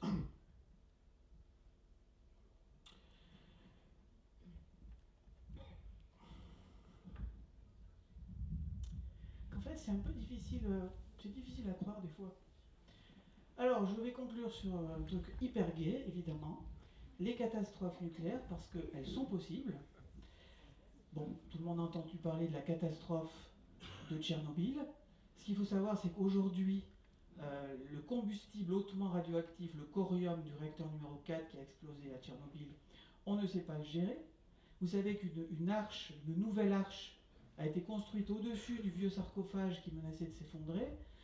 Le but de cette nouvelle arche, c'est de durer 100 ans pour permettre entre-temps de trouver les technologies, les robots certainement, pour aller récupérer la matière hautement radioactive qui est dans les entrailles de Tchernobyl pour essayer de la confiner. Donc c'est pas évident à obtenir. Aujourd'hui, vous savez qu'autour de Tchernobyl, il y a une zone interdite. Vous savez que les gens ont été évacués tardivement. Et dans cette zone, il y a des déchets radioactifs dans des tranchées qui ont été balancés dans le sol, recouverts de terre, parce que c'est effectivement très difficile de gérer une catastrophe comme ça. Fukushima, c'est pas non plus évident. Je vais accélérer parce que sinon ça sera trop long. Au moment de la catastrophe de Fukushima, donc c'est assez récent, en 2011 au Japon, on aurait pu penser que dans un pays aussi moderne que le Japon, comme la France, quoi, les gens allaient être correctement informés, protégés. On ne peut jamais être protégé d'une catastrophe nucléaire, hein, mais protégé au mieux. Alors c'est vrai que pour les Japonais, vous vous souvenez, hein, il y a eu tsunami, ça a été terrible. Hein. La catastrophe nucléaire se rajoute à la catastrophe du tsunami. Donc on ne peut peut-être pas trop les blâmer non plus. Bon. En tout cas, ce qui s'est passé, c'est que les gens n'ont absolument pas été correctement protégés. Par exemple, l'image en haut à gauche. Le centre du cercle, c'est la centrale de Fukushima Daiichi, celle dont 3 cœurs de réacteurs ont fondu, avec évidemment des dégagements de matière radioactive extrêmement importants dans l'océan, d'une part, mais aussi dans l'atmosphère. Qu'est-ce que vous voyez sur cette carte qui représente les retombées une fois que tout... Les rejets ont duré plusieurs jours. Parce qu'il y a 3 réacteurs qui ont explosé, enfin, oui, explosé, c'est peut-être pas le mot, mais si, il y a 3 réacteurs dont le cœur a fondu et qui ont produit des rejets radioactifs intenses avec parfois des explosions d'hydrogène. Et donc, en fonction de la direction du vent au moment où ces rejets se produisaient, les retombées radioactives, elles se sont opérées en fonction de la direction du vent. Le vent n'a pas soufflé tout le temps dans la même direction. En tout cas, au final, cette carte vous montre, peu importe les unités et les détails, hein, la contamination. Elle est beaucoup plus forte au nord-ouest. Pourtant, beaucoup de personnes ont été évacuées justement au nord-ouest. Pourquoi? Parce qu'au lieu de tenir compte des conditions météorologiques, de compréhension des rejets, eh bien, l'évacuation a été faite un peu n'importe comment. Donc les gens n'ont pas été correctement évacués, ils n'ont pas été évacués assez vite. Par exemple, en haut à gauche, vous voyez peut-être un agriculteur dans son étable. Donc là, cette mission, on l'a faite largement plus d'un mois après le début de la catastrophe. Il n'a toujours pas été évacué. Pourtant, le taux de radiation dans son étable et en haut à droite dans sa maison. Je ne sais pas si vous voyez, en haut à droite, on est en fait dans son salon. Alors dans son salon, on a un taux de radiation de... Alors salon...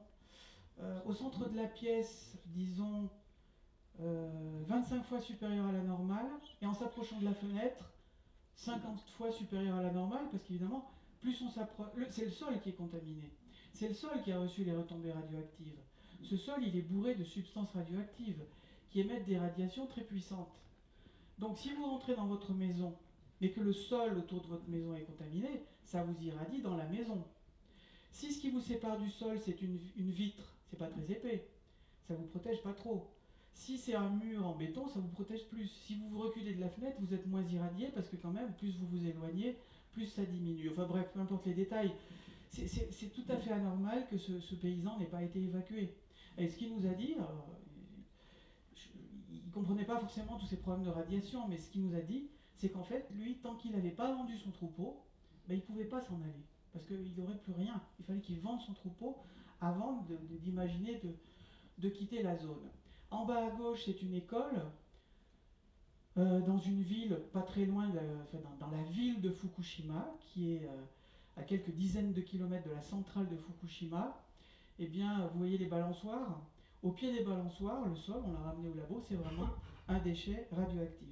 Ce qu'a montré Fukushima, c'est que même dans un pays moderne, on ne sait pas. Enfin, les autorités, mais c'est normal, c'est impossible d'évacuer correctement les gens, de leur distribuer des pastilles d'iode, de leur recommander de ne pas manger un certain nombre d'aliments contaminés. Des gens ont mangé des aliments très contaminés pendant des jours avant qu'on commence à leur dire attention, s'il y a des retombées, ça va peut-être contaminer la nourriture. Donc ça, il faut le savoir. En cas de retombée radioactive, tant qu'il n'y a pas eu de contrôle, tant qu'on ne sait pas trop ce qui se passe, il ne faut pas consommer les denrées qui sont cultivées à l'extérieur. Si vous avez des légumes, pas des épinards, des salades, enfin des légumes à l'extérieur au moment où il y a des retombées radioactives, ben déjà il vaudrait mieux vite les bâcher. Et puis en tout cas, pas manger ce qui vient de l'extérieur tant qu'on ne sait pas où la radioactivité s'est déplacée, etc. Bon, j'accélère vite. Peut-être une anecdote là. Qu'est-ce qu'on voit en haut à droite? On est au Japon, chez des gens qui n'ont pas été évacués. Mais par contre, pour essayer de baisser la radioactivité qu'ils subissent, là on est toujours, mettons, 2 mois après la catastrophe de Fukushima, vous voyez en haut à droite la forêt qui est en face de leur maison, et vous voyez que les troncs des arbres ont été ébranchés sur la partie inférieure. C'est parce que comme les branches ont reçu la radioactivité, qui y est toujours dans les feuilles, dans les épines, les feuilles, en ébranchant et en détruisant, enfin en évacuant les branches inférieures, ça enlève des atomes radioactifs qui sont fixés dans les feuilles. Mais évidemment, bon, la radioactivité dans la maison et dans la chambre était toujours tout à fait anormale, il aurait fallu évacuer ces gens. C'est pour vous montrer les efforts qui ont été tentés pour essayer de baisser la radioactivité subie par les personnes. Mais c'est pas possible de décontaminer des surfaces aussi importantes, de décontaminer des rivières, des forêts, c'est pas possible. Alors maintenant, je reviens sur la France. Alors on nous dit en France, pas de problème, nos centrales sont sûres, il n'y a pas de problème. Je veux revenir, mais tout ça je pense que vous le savez tous, sur le scandale et le fiasco de la construction du réacteur EPR, cette nouvelle génération de réacteurs, le réacteur EPR, qui est en construction à Flamanville, donc en Normandie. Vous savez sûrement qu'actuellement, on parle de 12 ans de retard, d'un budget qui est actuellement de l'ordre de 20 milliards d'euros, alors qu'au départ c'était plutôt 3-4 milliards d'euros, et c'est un fiasco industriel, mais absolument invraisemblable. C'est-à-dire que dans cette centrale qui est toujours en construction, pratiquement rien n'a été fait selon les normes. Le premier béton du radier, pas fait selon les normes. L'enceinte de confinement, le soudage des plaques métalliques internes, pas fait selon les normes. La cuve du réacteur, le couvercle de la cuve, pas fait selon les normes, la teneur en carbone est anormale et donc le couvercle est trop fragile. Ça a révélé d'ailleurs que l'usine qui fabriquait ce genre de pièces, l'usine du Creusot, a même falsifié des documents qualité. C'est-à-dire que les contrôles qualité montraient que les pièces n'étaient pas conformes, certains documents ont été falsifiés. Donc ça c'est quand même très grave, ça veut dire qu'on ne peut pas, enfin, vraiment ça a été un choc d'ailleurs pour l'autorité de sûreté nucléaire française quand elle a vu ça, c'est de se dire, mais si on en est à ce point-là, c'est-à-dire que les industriels sont capables carrément de falsifier des documents, c'est hyper difficile de contrôler tout ça. Donc la cuve n'est pas conforme, pourtant les autorités ont laissé...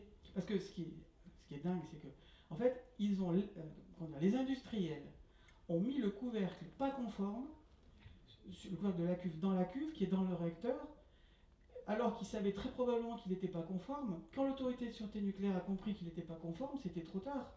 Et l'autorité a dit, bah, écoutez, on vous laisse démarrer la centrale avec ce couvercle, à condition que vous le changiez en 2024. La centrale, elle n'a toujours pas démarré, donc ce qu'on ne sait pas, c'est est-ce qu'en 2024, il faudra le changer, ou si elle n'a pas démarré, enfin on ne sait pas ce qui va se passer. Pour vous donner une idée, aussi le problème des soudures. Dans une centrale, certaines soudures entre certains tuyaux doivent être absolument parfaites. Elles sont faites selon le principe d'exclusion de rupture. Ça veut dire qu'elles doivent être tellement parfaites que pour les ingénieurs et les techniciens, c'est absolument exclu qu'elles puissent se rompre.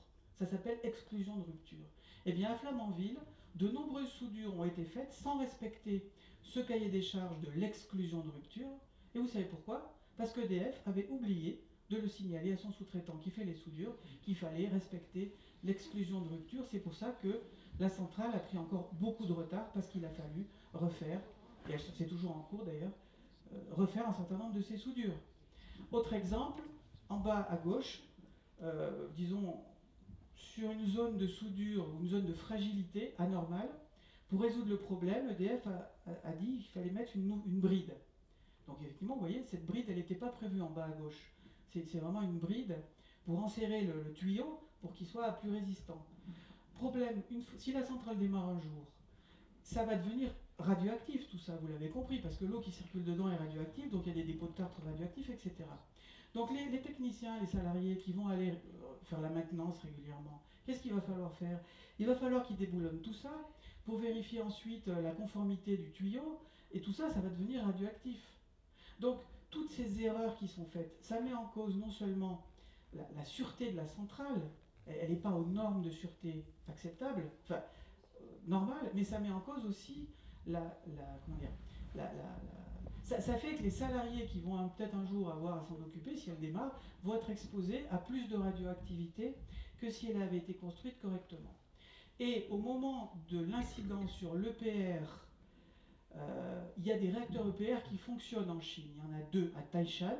En 2021, vous l'avez peut-être entendu, il y a eu un incident sur un de ces réacteurs.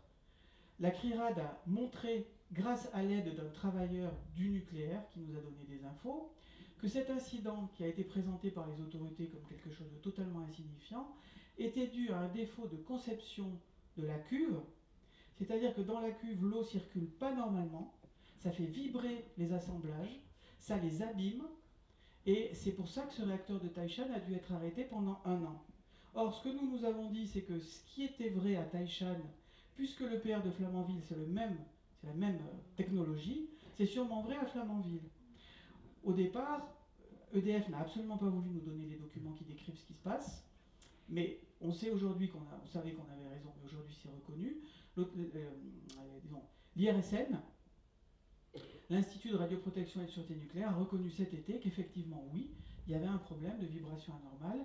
Et ce qu'on ne sait pas aujourd'hui, c'est si les autorités vont obliger EDF à corriger ce problème dans la cuve du réacteur en construction à Flamanville, ou s'ils vont laisser démarrer avec ce problème. En tout cas, ce qui est assez inquiétant, c'est de voir que, alors qu'il y a autant de problèmes technologiques, l'État, le président de la République, ça a été rappelé en introduction par Fabienne, veut relancer massivement le nucléaire. Donc qu'on soit anti-nucléaire, pro-nucléaire, c'est pas la question. La question, c'est juste d'être raisonnable. Concevoir des réacteurs nucléaires, les fabriquer, c'est quelque chose qui n'est pas simple. Ça demande de la patience, de la réflexion, des expertises, des contre-expertises. Ça ne peut pas se faire dans la précipitation. Donc annoncer, comme c'est fait en ce moment, qu'on va construire 6 EPR, dont les premiers vont démarrer en 2035, quand on voit tous les problèmes qui n'ont pas été résolus, c'est vraiment quelque chose d'inquiétant. Et c'est pour ça que là-dessus, il faut être extrêmement exigeant et vigilant, parce que comment dire, la catastrophe nucléaire, elle est possible en France, les autorités le reconnaissent, c'est pas la CRIRAD qui l'a inventé, c'est possible. Comment dire, pour que le risque que ça arrive soit le plus faible possible, c'est à nous, en tant que citoyens, d'être exigeants par rapport aux industriels, par rapport aux autorités de contrôle. Et c'est pas en ayant des discours lénifiants, tout va bien, le nucléaire c'est parfait, qu'on va les aider à faire des centrales robustes qui vont fonctionner. Donc il y a deux sujets différents. Est-ce une bonne idée de construire des nouvelles centrales ou pas? C'est probablement. En tout cas, si on peut faire autrement, il vaut mieux ne pas le faire, vous l'avez compris. Rejet thermique, gestion des déchets radioactifs, on ne sait pas les gérer correctement, problème de sûreté. Si on peut éviter, il vaut mieux éviter. Mais ça, c'est un autre débat. En attendant, les autorités nous préparent à la catastrophe. Par exemple, sur ce tableau, vous n'allez pas tous, on va pas le lire, mais vous l'aurez peut-être plus tard, ça donne les niveaux de contamination acceptables dans les aliments en cas de catastrophe nucléaire. Bon, ne le lisons même pas. Tout simplement, ce qu'il faut retenir, c'est que des réglementations maintenant sont en place pour qu'en cas de catastrophe nucléaire, on nous laisse manger des aliments contaminés qui dépassent largement les normes. On nous laisse vivre en zone contaminée avec des taux de radiation 20 fois supérieurs à ce qui avant était jugé inacceptable, tout simplement parce que si la catastrophe arrive, c'est trop cher, c'est trop compliqué d'évacuer tous les gens qu'il faudrait évacuer, de remplacer la nourriture contaminée par de la nourriture saine. Donc ça, c'est important de l'avoir à l'esprit. Et ma conclusion, c'est la CRIRAD, c'est une association à but non lucratif. Elle ne vit pas d'amour et d'eau fraîche. Elle a besoin de l'aide des citoyens. Donc si vous avez envie de cotiser, de nous soutenir, n'hésitez pas. Il y a des bulletins sur la feuille à l'entrée. Et dernier point, vraiment pour nous ce qui est important, c'est que pratiquement beaucoup de choses qu'on a découvertes de dysfonctionnement, de contamination, c'est parce qu'il y a des citoyens qui se sont pris en main, qui ont dit tiens c'est bizarre ce qui se passe à côté de chez moi, si on faisait des contrôles, etc. Et ça c'est très important. Donc c'est aussi de dire aux gens, de vous dire à vous, c'est pas parce que vous n'êtes pas un polytechnicien ou un ingénieur de je sais pas quoi que vous ne pouvez pas comprendre un certain nombre de choses. Tout le monde peut comprendre et contribuer à améliorer d'ailleurs la sûreté nucléaire aussi. Parce que faire pression, dénoncer des dysfonctionnements, c'est aussi aider les ingénieurs d'EDF, les gens de l'autorité de sûreté nucléaire qui parfois nous le disent. Hein. Ils nous disent, mettez la pression médiatique parce que ça va nous aider, nous, autorité de sûreté nucléaire, à avoir assez de puissance par rapport à l'industriel. Voilà, merci beaucoup et bonne fin d'après-midi quand même. Hein.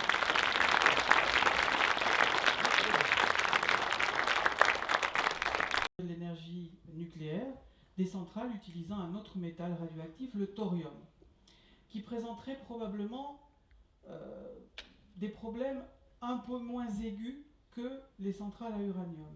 Mais les centrales au thorium, c'est loin d'être parfait. D'abord, le thorium, c'est un métal radioactif qui émet des radiations encore plus puissantes que l'uranium. Donc ça va poser de toute façon le problème des mines de thorium, enfin de l'extraction du thorium. Donc il va y avoir les problèmes qu'on a vus sur les déchets des mines d'uranium, ces boues radioactives dont on ne sait pas quoi faire, cette pollution des eaux, ça va exister aussi avec les mines de thorium. Ensuite, les réacteurs au thorium vont aussi produire des déchets hautement radioactifs. Donc, sans rentrer dans les détails, les réacteurs au thorium, c'est loin d'être une panacée, vraiment. Après, pourquoi la France ne s'est pas développée dedans, je ne sais pas au niveau historique. La France, initialement, la France avait des réacteurs UNGG, uranium naturel graphite gaz. Elle a décidé ensuite d'utiliser la technologie américaine qui est en vigueur actuellement, les REP, réacteurs à eau pressurisée à uranium enrichi. C'est sûr que c'est difficile de développer toutes les technologies en même temps. Je ne peux pas dire grand-chose de plus.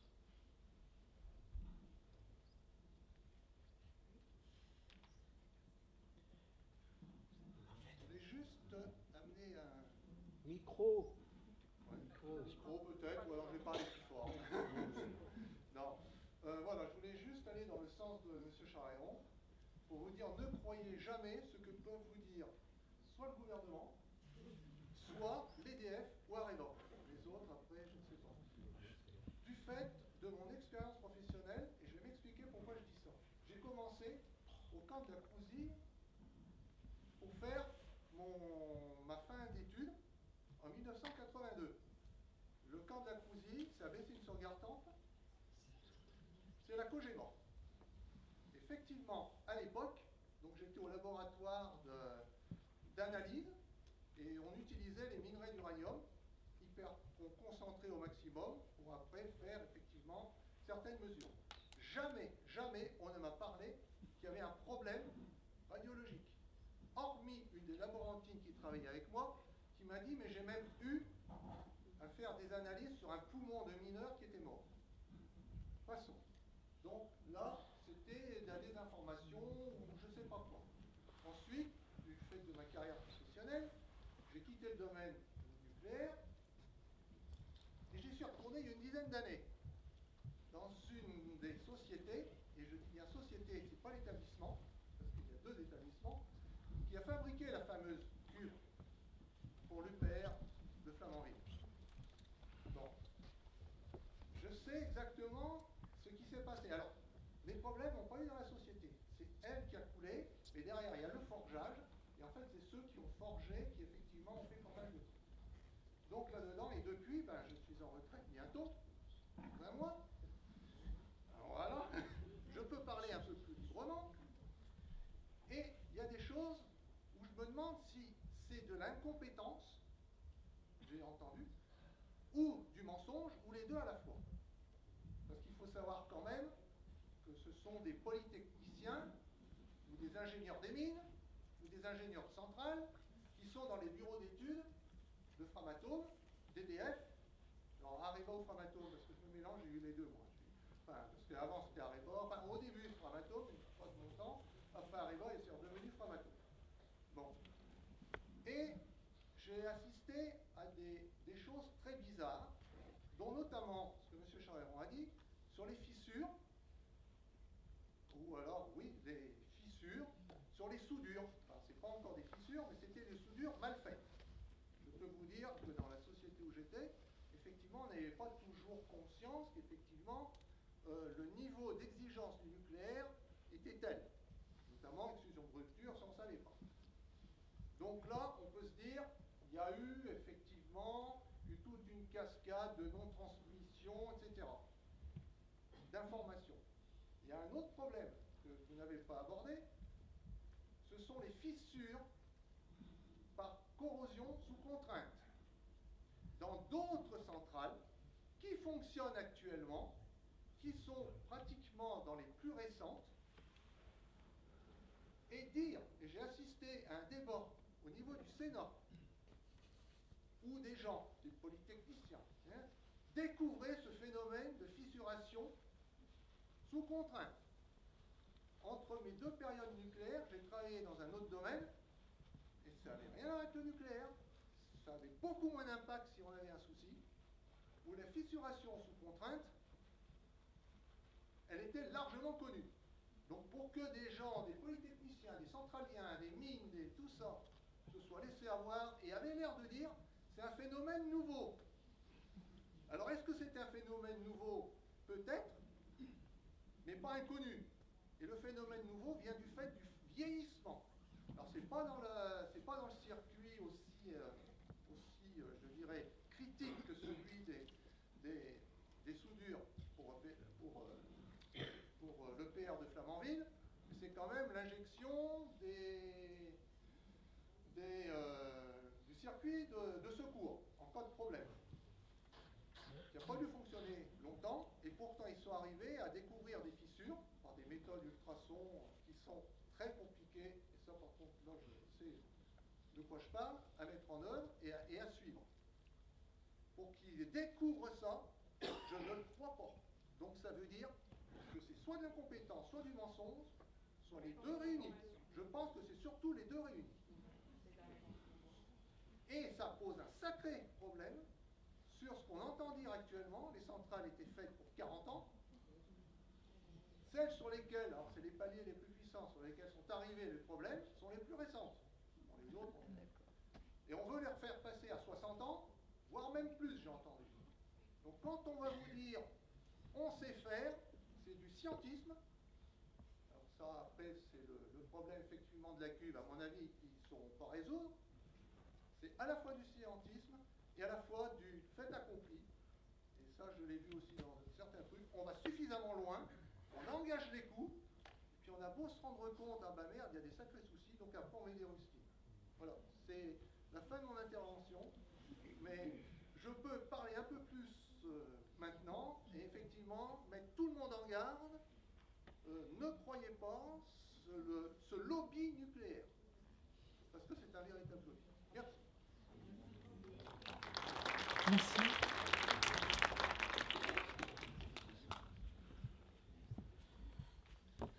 Peut-être ce qu'on pourrait faire, c'est que s'il y a des gens qui veulent y aller, qui se sentent libres parce que l'heure a beaucoup tourné, et s'il y a d'autres personnes qui veulent échanger encore un peu, peut-être vous pouvez rester. Oui. Est-ce qu'on sait quelque chose sur la fusion froide?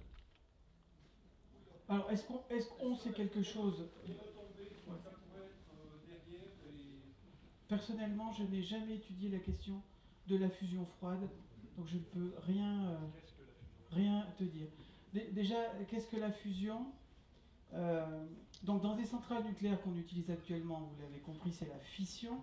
Donc des atomes assez gros sont cassés en fragments plus petits. La fusion, c'est le contraire, c'est prendre des atomes petits, hydrogène, deutérium, et faire en sorte qu'ils s'accrochent, ils fusionnent pour créer quelque chose de plus gros. Et cette réaction, c'est ce qui se passe au cœur du Soleil. Ça, c'est une réaction nucléaire, mais qui dégage énormément d'énergie. Donc la fusion froide, alors, c'est très difficile de faire se rapprocher ces atomes, par exemple tritium, deutérium. Il faut énormément d'énergie, des millions de degrés, pour vaincre la répulsion, parce qu'ils ont envie de se repousser, ils n'ont pas envie de fusionner. Donc la fusion classique, celle qui est développée actuellement sur l'installation ITER, c'est essayer de créer cette fusion un jour, mais en utilisant de grandes quantités de chaleur, en chauffant cette matière de façon très intense. Ça pose des problèmes, c'est absolument pas quelque chose qui est fonctionnel aujourd'hui. Hein. Et la fusion froide, ça serait arriver à faire la même chose, mais sans avoir à chauffer cette matière, sans avoir à créer un plasma chaud et confiné. Mais je n'ai jamais étudié la question, donc Pierre, je ne peux pas t'en parler. Moi j'ai une question. Oui. Comment vous faites sur les lieux radioactifs pour vous protéger? En fait, ce que je vais faire, je vais peut-être répéter les questions comme le micro là. Comment faites-vous sur les lieux radioactifs pour vous protéger? Alors, première réponse. En fait, si vous êtes sur un lieu radioactif, admettons là, vous êtes à Fukushima, dans la région de Fukushima, le sol est recouvert, vous ne le voyez pas, hein, mais de césium radioactif, et ça envoie des rayonnements invisibles vers vous. Ça s'appelle l'irradiation externe, c'est-à-dire la matière radioactive, ce métal, le césium, il n'est pas dans votre corps, il est par terre. Mais il envoie des rayons invisibles qui vous irradient de l'extérieur. C'est l'irradiation externe. Comment s'en protéger? Trois manières. 1. Rester le moins longtemps possible, parce que ces radiations créent ce qu'on appelle un débit de dose. Il y a une certaine quantité d'énergie qui en est émise à chaque seconde. Si vous restez une seconde, vous subissez une certaine quantité, 2 secondes, 2 fois plus, 3 secondes, 3 fois plus. Donc règle 1, vous ne restez pas là. Bah, si on n'habite pas la région, c'est pas difficile pour nous. Hein. Avec notre compteur Gégère, on voit que c'est radioactif, on ne va pas y rester trop longtemps. Ça, c'est déjà, ça paraît peut-être du b.a.-ba, mais c'est pas du tout anecdotique. Et donc du coup, ça pour le savoir, il faut soit avoir un compteur Gégère, soit avoir des gens, des autorités qui vous disent attention monsieur, madame, n'allez pas là, c'est radioactif. 1, donc, ne pas y rester longtemps. 2, s'en éloigner le plus possible, parce que cette radiation, elle diminue comme l'inverse du carré de la distance, c'est-à-dire que si vous êtes 2 fois plus loin, c'est 4 fois moins radioactif. Donc si par exemple il y a une source radioactive ici, si vous allez 2 fois plus loin, vous divisez par 4, ça vaut la peine de s'éloigner. Donc ne pas rester longtemps, s'éloigner, et enfin mettre des écrans. Si par exemple ça c'était une source radioactive, admettons je reçois un certain taux de radiation, voilà. Si je mets un mur en béton là, en fonction de l'épaisseur de ce mur, je vais peut-être diviser la radiation que je subis, diviser par 2, par 10, ça dépend du type de radiation et de l'épaisseur du mur. Donc, pour se protéger de l'irradiation externe, il y a 3 choses.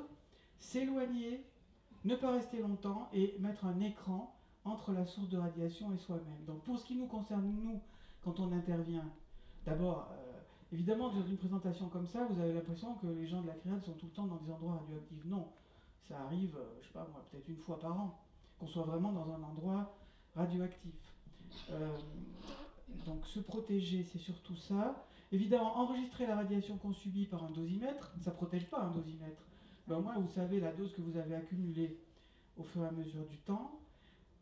Premièrement. Deuxièmement, il y a la contamination interne. La contamination interne, c'est quand cette radioactivité qui est en dehors de votre corps rentre dans votre corps. Par exemple, il y a du césium par terre dans la terre.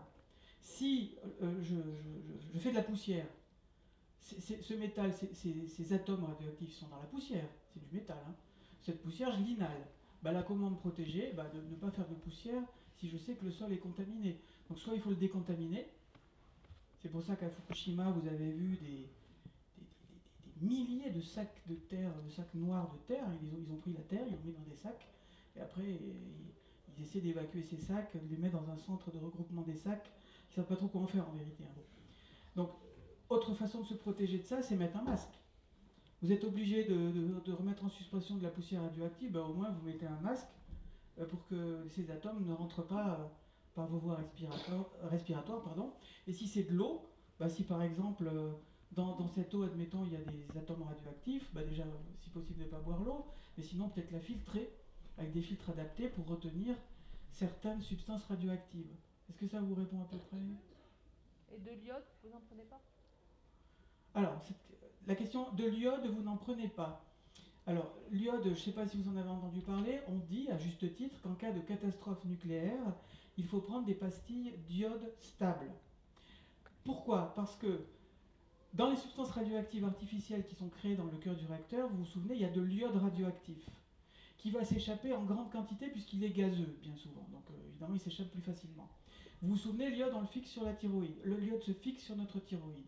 Donc si vous avez une catastrophe nucléaire avec de l'iode radioactif dans l'air, mais que avant que ça arrive sur vous, vous avez pris des pastilles d'iode stable, non radioactif, que vous avez mangé, cette iode non radioactive va saturer votre glande thyroïde, elle va en être bourrée. Donc s'il y a de l'iode radioactif qui passe, que vous allez respirer, eh ben, il ne va pas aller dans votre thyroïde puisqu'elle est déjà bourrée d'iode. Il va être éliminé plus facilement. C'est pour ça que les pastilles d'iode stables permettent de limiter la quantité de cancer de la thyroïde en cas de catastrophe nucléaire. Maintenant, ça ne résout pas tout. Cet iode radioactif qui est dans l'air, il envoie des rayonnements de l'extérieur. Ça, la pastille d'iode, elle ne va pas l'empêcher. Cet iode radioactif qui est dans l'air, après, il va tomber sur vos salades. Vous n'allez pas prendre des pastilles d'iode tous les jours pendant... voilà, non. Là, après, pour se protéger, il faudra ne pas manger les salades tant qu'elles sont contaminées. Donc pourquoi nous, on ne prend pas de pastilles d'iode? Parce qu'avant d'aller à Fukushima, on a attendu, de mémoire, on est allé fin mai, début juin, ça s'était passé à partir du 11 mars, vous voyez, on a attendu 2 mois avant d'y aller. C'est-à-dire qu'on a attendu, on n'est pas fou quand même, que au moins l'iode radioactif, qui a une période de 8 jours, est suffisamment décru. Tous les 8 jours, c'est divisé par 2. Donc si vous attendez 16 jours, c'est divisé par 2 x 2, 4, etc. Donc du coup, si vous parlez de la mission de la CRIRAD à Fukushima, nous n'avions pas besoin de prendre de pastilles d'iode au moment où nous y étions. Par contre, si nous avions appris, et ça on y faisait très attention, qu'il y ait de nouveaux rejets radioactifs à Fukushima, parce que quand on y était, on n'était pas tranquille, hein, je veux dire... pas tranquille parce que c'était contaminé autour de nous, mais pas tranquille parce qu'on ne savait pas s'il n'y allait pas de nouveau y avoir un problème. Donc là, oui, c'est important d'avoir des pastilles d'iode pour être prêt à en prendre parce qu'elles sont efficaces que si vous les prenez quelques heures, il faut les prendre quelques heures avant la contamination. Si vous les prenez trop à l'avance, ça ne sert à rien, et si vous les prenez trop en retard, ça ne sert à rien non plus. Okay. Il y a quelqu'un au fond?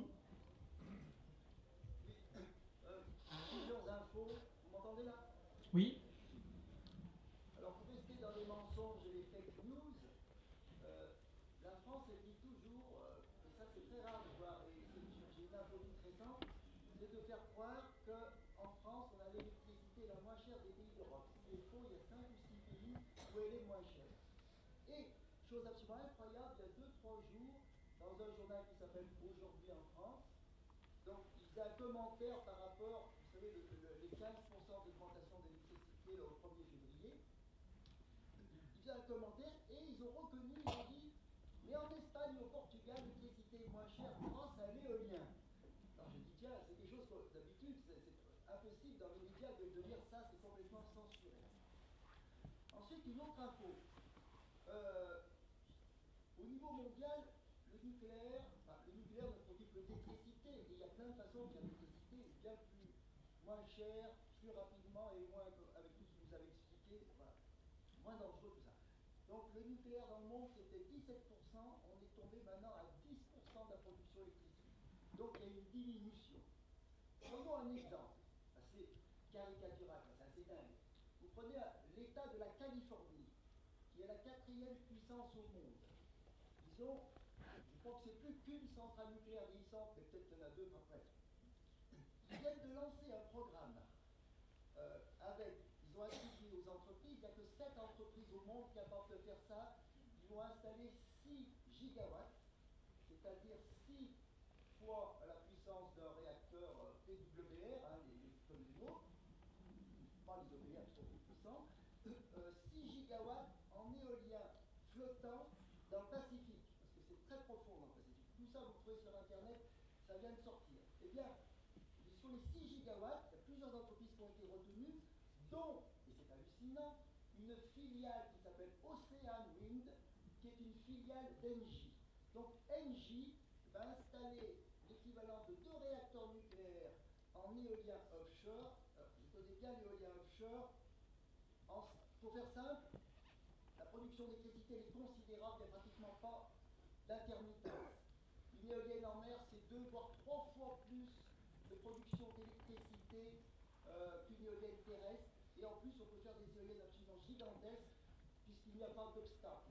Là, dans le Pacifique, ils sont dans un courant extrêmement vanté.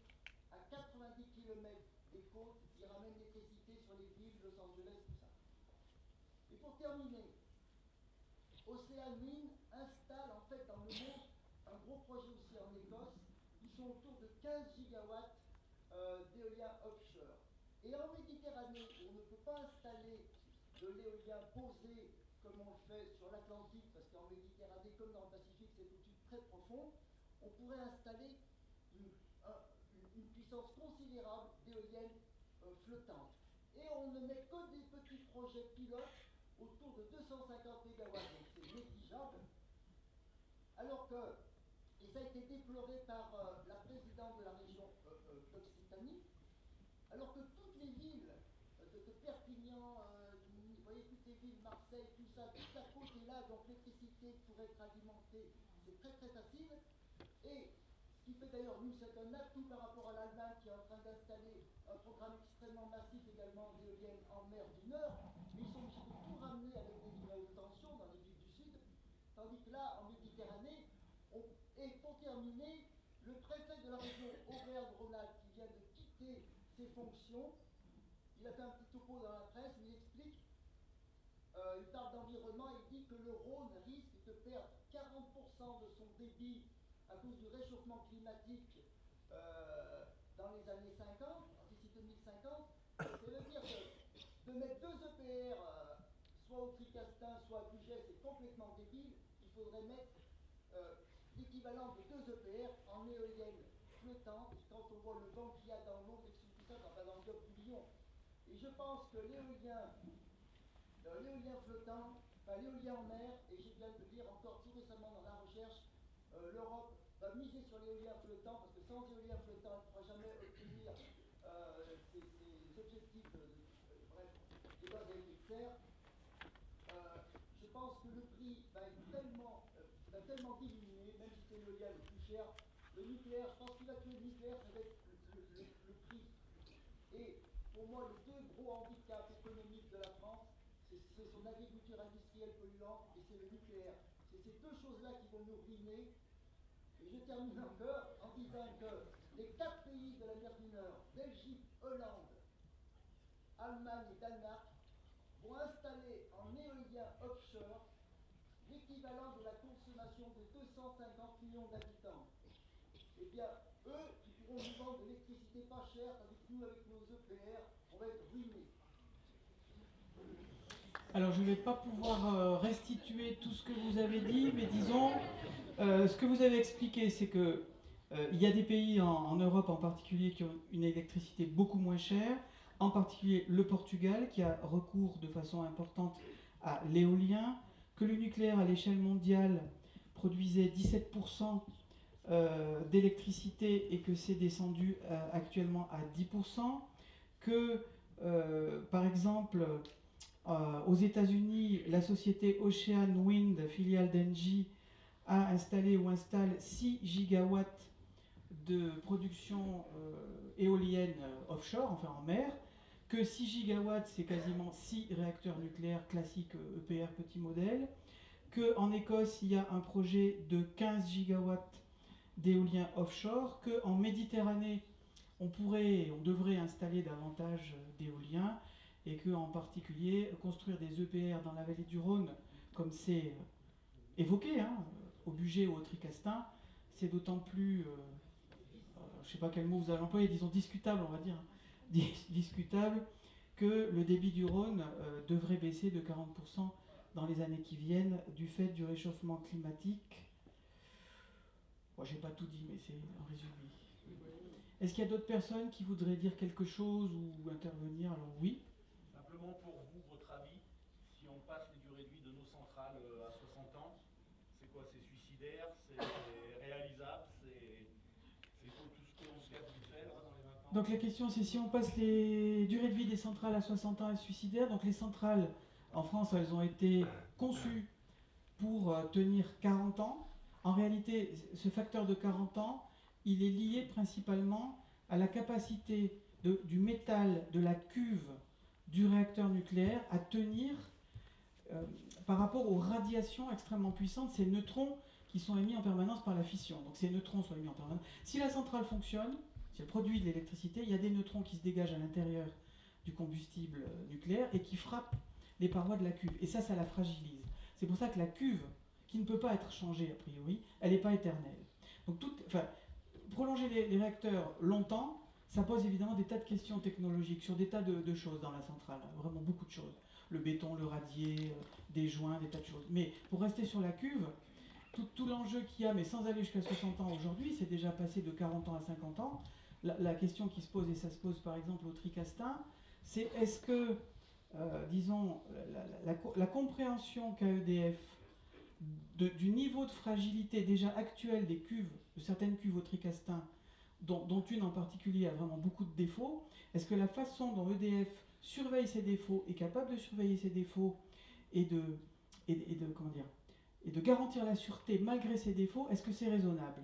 Là, il y a déjà un vrai débat, puisque sur une des cuves du Tricastin, la fragilité de la cuve est telle qu'il va falloir faire fonctionner les réacteurs pour les prolonger en évitant des chocs thermiques trop importants. C'est-à-dire que si l'eau est chaude et d'un coup elle devient froide, évidemment ça crée un choc thermique. Ça veut dire que si EDF veut garder cette cuve, il va falloir qu'il pilote son réacteur d'une façon très particulière. Est-ce qu'ils en seront capables? Forcément, ça nuit à la sûreté. Voilà. Déjà, ce qu'on peut dire, c'est que ça semble raisonnable de dire que prolonger des cuves vieilles, ça va nuire à la sûreté. Et ça, donc, c'est toujours pareil, ça crée un risque particulier. Donc, alors qu'on n'a pas encore vraiment bien compris l'intensité des risques de passer de 40 à 50, parler déjà de passer à plus de 60, voire même à 80, ça mérite d'être étudié comme toute chose, il faut être rationnel, mais il va falloir étudier ça de très près. Je dirais pas grand-chose de plus. Il y a d'autres personnes qui avaient levé la main. Alors, je ne sais plus qui avait levé en premier, ça j'ai pas fait attention. Donc. Qu'en est-il de la gestion des déchets? La gestion des déchets. Alors, pour résumer, en gros, ce que dit EDF, c'est les déchets, on sait les gérer. Alors, là où c'est faux, c'est que de quels déchets parle-t-on? Si on parle des déchets des mines d'uranium, on ne sait pas les gérer. En France, je vous l'ai dit, on a 50 millions de tonnes de boues radioactives de nos anciennes mines d'uranium qui ne sont pas confinées. On ne peut pas dire qu'on sait les gérer et on ne sait pas le faire. c'est trop. 50 millions de tonnes, c'est trop compliqué à gérer. Il aurait fallu le gérer correctement avant. si tant est que ça soit possible. Maintenant, si on va à l'autre bout de la chaîne, vous avez vu, hein, les combustibles irradiés en France, ils sont retraités. Ça, je ne l'ai pas développé. Les produits de fission, je ne l'ai pas dit, ils sont vitrifiés. La matière la plus hautement radioactive s'est transformée en un verre qui s'accumule à la Hague. L'idée, c'est, vous en avez entendu parler, d'enfouir ces déchets hautement radioactifs à plus de 500 mètres de profondeur sur une installation qui s'appellera CIGEO à Bure. Simplement, ce n'est qu'un projet, ça n'existe pas aujourd'hui. Il y a énormément de controverses sur la faisabilité de ce projet, sur le plan scientifique, des questions de sûreté qui ne sont pas résolues, et sur le plan éthique. Donc on ne peut pas dire, quand EDF dit tous les déchets que nous produisons ont des solutions de gestion sûres et opérationnelles, c'est faux. On ne sait pas aujourd'hui ce qu'on sera capable de faire des déchets hautement radioactifs. Donc on ne sait pas gérer les déchets du début, on ne sait pas gérer les déchets de la fin. Entre les deux, il y a d'autres catégories de déchets, je ne vais pas développer, qu'on sait à peu près gérer. Mais on ne peut pas dire que globalement, on sait gérer les déchets radioactifs. Enfin, dernier point, comme on va démanteler de plus en plus d'installations nucléaires, on va produire de plus en plus de déchets radioactifs liés au démantèlement. Et comme on ne sait pas quoi en faire, le gouvernement a autorisé, il y a un peu plus d'un an maintenant, à changer la réglementation, la loi, de telle sorte que, alors que c'était interdit jusqu'à présent, dorénavant, il va être possible de recycler des métaux contaminés issus d'installations nucléaires dans le domaine public. Bien sûr, ils passeront par une usine de décontamination, quand même, heureusement, mais ça ne sera pas parfaitement décontaminé. Donc la France était un des rares pays, et la CRIRAD a probablement joué un rôle important à l'époque en se battant pour que la réglementation soit suffisamment protectrice. La France était un des rares pays où il était interdit de recycler dans le domaine public des déchets venant d'installations nucléaires. Il y a déjà une faille, notre niveau de protection a déjà baissé d'un cran, est en train de baisser d'un cran, puisque ça devient possible. Ça, c'était pour les déchets. Il y avait vous, hein, qui... Oui.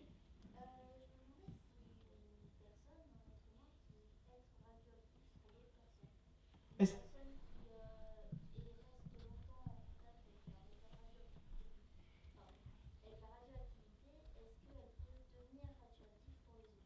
Donc la question, c'est est-ce que si une personne est devenue radioactive, elle peut être radioactive pour les autres? Donc la réponse est dans certains cas oui. Des cas qui nous concernent finalement de temps en temps. Je vous donne un exemple, c'est certains examens médicaux qui s'appellent les scintigraphies. Dans la salle, certainement beaucoup de gens ont déjà eu une scintigraphie, ou en auront malheureusement, parce que si on a une scintigraphie, c'est qu'il y a un souci de santé potentiel. Donc une scintigraphie, ça consiste à vous faire boire ou vous injecter une substance radioactive. Volontairement, cette substance va aller dans votre corps, elle va émettre des rayonnements, des radiations invisibles, qui vont être mesurées par une caméra. Si par exemple, on vous donne de l'iode radioactif, vous vous rappelez qu'il se fixe sur la glande thyroïde, donc si dans la glande thyroïde vous avez à des endroits des nodules cancéreux, cette iode radioactive va se fixer plutôt dans ces nodules cancéreux. Donc s'il y a plus d'iode radioactive dans ces nodules cancéreux, une imagerie de votre corps va voir des points chauds. Vous voyez, ça va permettre de dire « Ah, cette personne, c'est bizarre, dans son corps, il y a des nodules. » Bon. Sauf que quand vous sortez de l'hôpital, après avoir reçu cette matière radioactive, tant que vous ne l'avez pas éliminée, par vos urines par exemple, cette matière radioactive est en vous. Elle émet des rayonnements invisibles puissants. Et donc, ils vont irradier les gens autour de vous. Alors, bon, le mot irradier peut faire peur, c'est pas négligeable, hein, franchement. Donc ça, c'est important de le dire, parce que ça, c'est pratique. Si vous avez des proches, ou si vous-même avez une scintigraphie au technétium 99, à l'iode 123, à l'iode 131, au thallium 201, c'est important de demander au médecin le nom de la substance qui est utilisée, parce qu'elles n'ont pas toutes la même durée de vie, la quantité qui est utilisée, de façon à adapter ce qu'on fait après. Normalement, les médecins doivent vous dire, par exemple, évidemment, ne bercez pas un enfant, parce que si vous bercez un enfant, il est contre vous. Faites chambre à part, pendant quelque temps. Un certain nombre de précautions comme ça, pour limiter la radiation que vous allez envoyer autour de vous. Donc pour répondre à votre question, oui. C'est-à-dire, si vous allez subir une radio des poumons, par exemple, des rayons X, ça ne vous rend pas irradiant pour les autres. Alors, vous êtes là, on vous fait la radio X, il y a des rayons X qui vous traversent, ça fait une image, et puis vous rentrez chez vous, vous n'êtes pas radioactif. Par contre, si c'est une scintigraphie, là c'est différent. On vous a fait boire, ou on vous a injecté, ça dépend, un produit radioactif, et tant qu'il n'est pas éliminé par votre corps, vous émettez vous-même des radiations, puisque ce produit il est dans votre corps. Je sais pas si ça...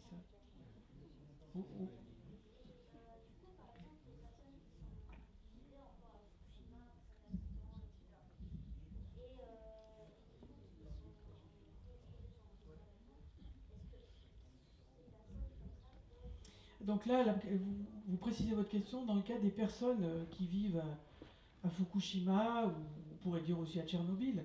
Alors là, c'est une question de quantité de contamination. Par exemple, si c'était juste après la catastrophe de Tchernobyl, ces personnes qui ont inhalé beaucoup de substances radioactives, dont de l'iode radioactif, par exemple, qui l'ont dans leur corps, c'est sûr que vraiment les gens qui ont vécu dans le panache, les panaches contaminés, qui s'en sont gorgés, on va dire, pendant quelques temps, effectivement, ces personnes peuvent émettre une radioactivité pas négligeable, mais pendant quelques temps.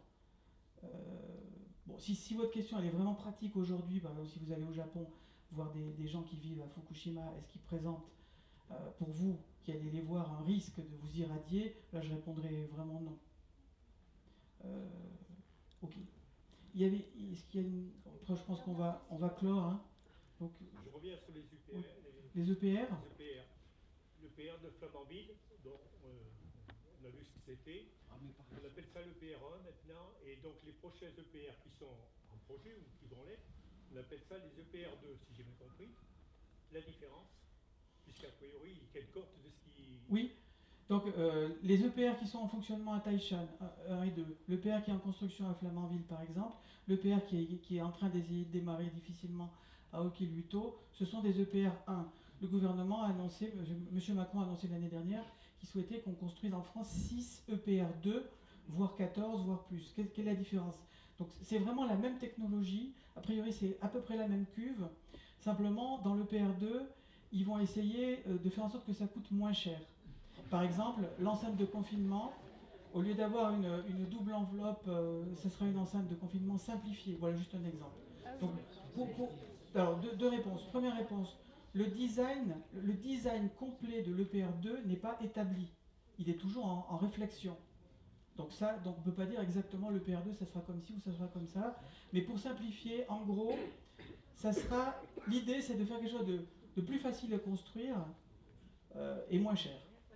Alors bien sûr, EDF va nous dire, est aussi sûr, à peu près, en gros, aussi sûr que l'EPR1. Après, il faudra regarder le dossier de façon très précise pour répondre à la question. Oui, il y a une forme d'inconscience quand même, quelque part. Vous dites qu'il y a une forme d'inconscience, après, je ne sais pas si on peut dire ça. En tout cas, ce qui est sûr, c'est qu'il y a beaucoup de problèmes techniques, technologiques, humains, formation des salariés, trouver des salariés, enfin, il y a vraiment énormément de problèmes qui se posent, dont le problème du contrôle. Vous avez vu l'importance qu'il y ait du contrôle, qu'il y ait des autorités de contrôle. Ça veut dire qu'il faut de l'argent, il faut qu'il y ait du personnel pour faire les contrôles, il faut les former, il faut qu'ils aient des budgets, il faut qu'ils aient le pouvoir d'intervenir, il faut qu'ils aient le pouvoir de sanctionner. C'est tout ça qu'il faut développer si on veut développer un nucléaire le plus sûr possible. Maintenant la question c'est est-ce que c'est la bonne idée? Est-ce qu'il n'y a pas d'autres solutions? Mais ça c'est un vaste débat qui sort du champ de discussion. Toute dernière question. Bon. J'aimerais aborder le problème de l'Ukraine. Alors, est-ce que la TRIRAD se pose la question du traitement des déchets des 5 centrales, 5 ou 6 centrales, sans parler de Zaporizhzhia? Est-ce que vous regardez la manière dont les Ukrainiens vont traiter leurs déchets de centrales? Parce que jusqu'à présent, il me semble qu'ils étaient traités en Russie. Donc le fait d'être en conflit avec ce pays, il me semble que les déchets d'Ukraine vont devoir être stockés dans un premier temps dans des piscines, mais au-delà, probablement qu'ils vont être redirigés vers des centres, peut-être La Hague, je ne sais pas, Et j'aimerais savoir si vous regardez ce problème, parce que c'est quand même assez crucial en ce moment. Donc la question qui est posée, c'est que se passe-t-il avec les déchets produits par les centrales ukrainiennes? Alors, bon, un élément de réponse, par exemple, si on parle de la centrale de Zaporizhia, les combustibles irradiés qui sortent de la centrale de Zaporizhia sont mis d'abord dans des piscines, le temps que la radioactivité et la chaleur baissent un petit peu, et à Zaporizhia, ils sont stockés, par exemple, à sec, c'est-à-dire, c'est pas comme ils sont stockés à sec dans des espèces de containers en béton qui sont à l'air libre. C'est-à-dire que ces containers sont dehors. Donc, évidemment, ça pose évidemment des questions de sûreté. Ça fait partie des choses qui nous ont beaucoup inquiétés au moment des premières attaques sur la centrale de Zaporizhia, et évidemment encore aujourd'hui. Donc, ce problème n'est pas résolu. Mais il est résolu dans aucun pays, en fait. C'est que ces combustibles usés, qui sont, admettons, là, à sec, qu'est-ce qu'ils vont devenir dans 100 ans, dans 1000 ans? Ils vont être encore radioactifs. Donc, c'est pas qu'une question de Russie ou pas Russie. C'est qu'en fait, personne ne sait aujourd'hui réellement, en tout cas, personne aujourd'hui n'a de solution opérationnelle et sûre pour résoudre ce problème des déchets hautement radioactifs qui sortent des centrales nucléaires, ni en Ukraine, ni ailleurs. La seule grosse différence, c'est qu'il y a des pays comme nous, la France, qui pratiquent le retraitement. Vous avez compris, avec tous les problèmes que ça pose de rejet, de sûreté. Puis après, qu'est-ce qu'on va faire des déchets qui sont toujours là, les déchets hautement radioactifs? Et il y a des pays, comme les États-Unis, en partie l'Ukraine, qui eux sont plutôt sur le stockage à sec. Je suis conscient de peut-être pas avoir répondu à toute votre question, mais à moitié. Effectivement, dans ce sens, en Russie, donc la France achète des quantités assez considérables d'uranium à la Russie. Et je viens de lire récemment qu'elle va stopper cet achat. Donc j'imagine qu'elle va exploiter encore plus au niveau du Niger, ce qui va être encore peut-être catastrophique en Afrique. En tout cas, à cause du conflit, la France envisage de ne plus acheter d'uranium à la Russie. Est-ce que vous savez s'il y a des gouvernements où il y a des chercheurs qui cherchent justement à pouvoir recycler ces déchets? Est-ce qu'il y a des pays où on cherche à mieux recycler ces déchets? Bien sûr que oui. La France aussi a travaillé sur ces questions avec, par exemple, les fameux surgénérateurs Superphénix, qui étaient censés brûler davantage de déchets radioactifs, enfin, produire plus de plutonium qu'ils n'en consommaient, la surgénération. Et vous savez que Superphénix a été arrêté, alors, par décision politique, mais pour des bonnes raisons. C'est que Superphénix, ça ne marchait pas. Il y a eu le projet en France, le projet Astrid, aussi, qui consistait à étudier la possibilité de brûler davantage ces déchets. Ce projet a été arrêté.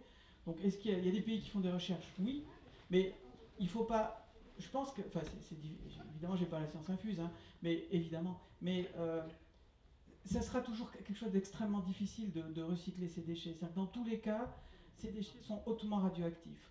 Ça veut dire qu'il va falloir construire des usines ou des réacteurs pour brûler au maximum un certain nombre de cette matière, mais ça va poser de nouveau les mêmes problèmes.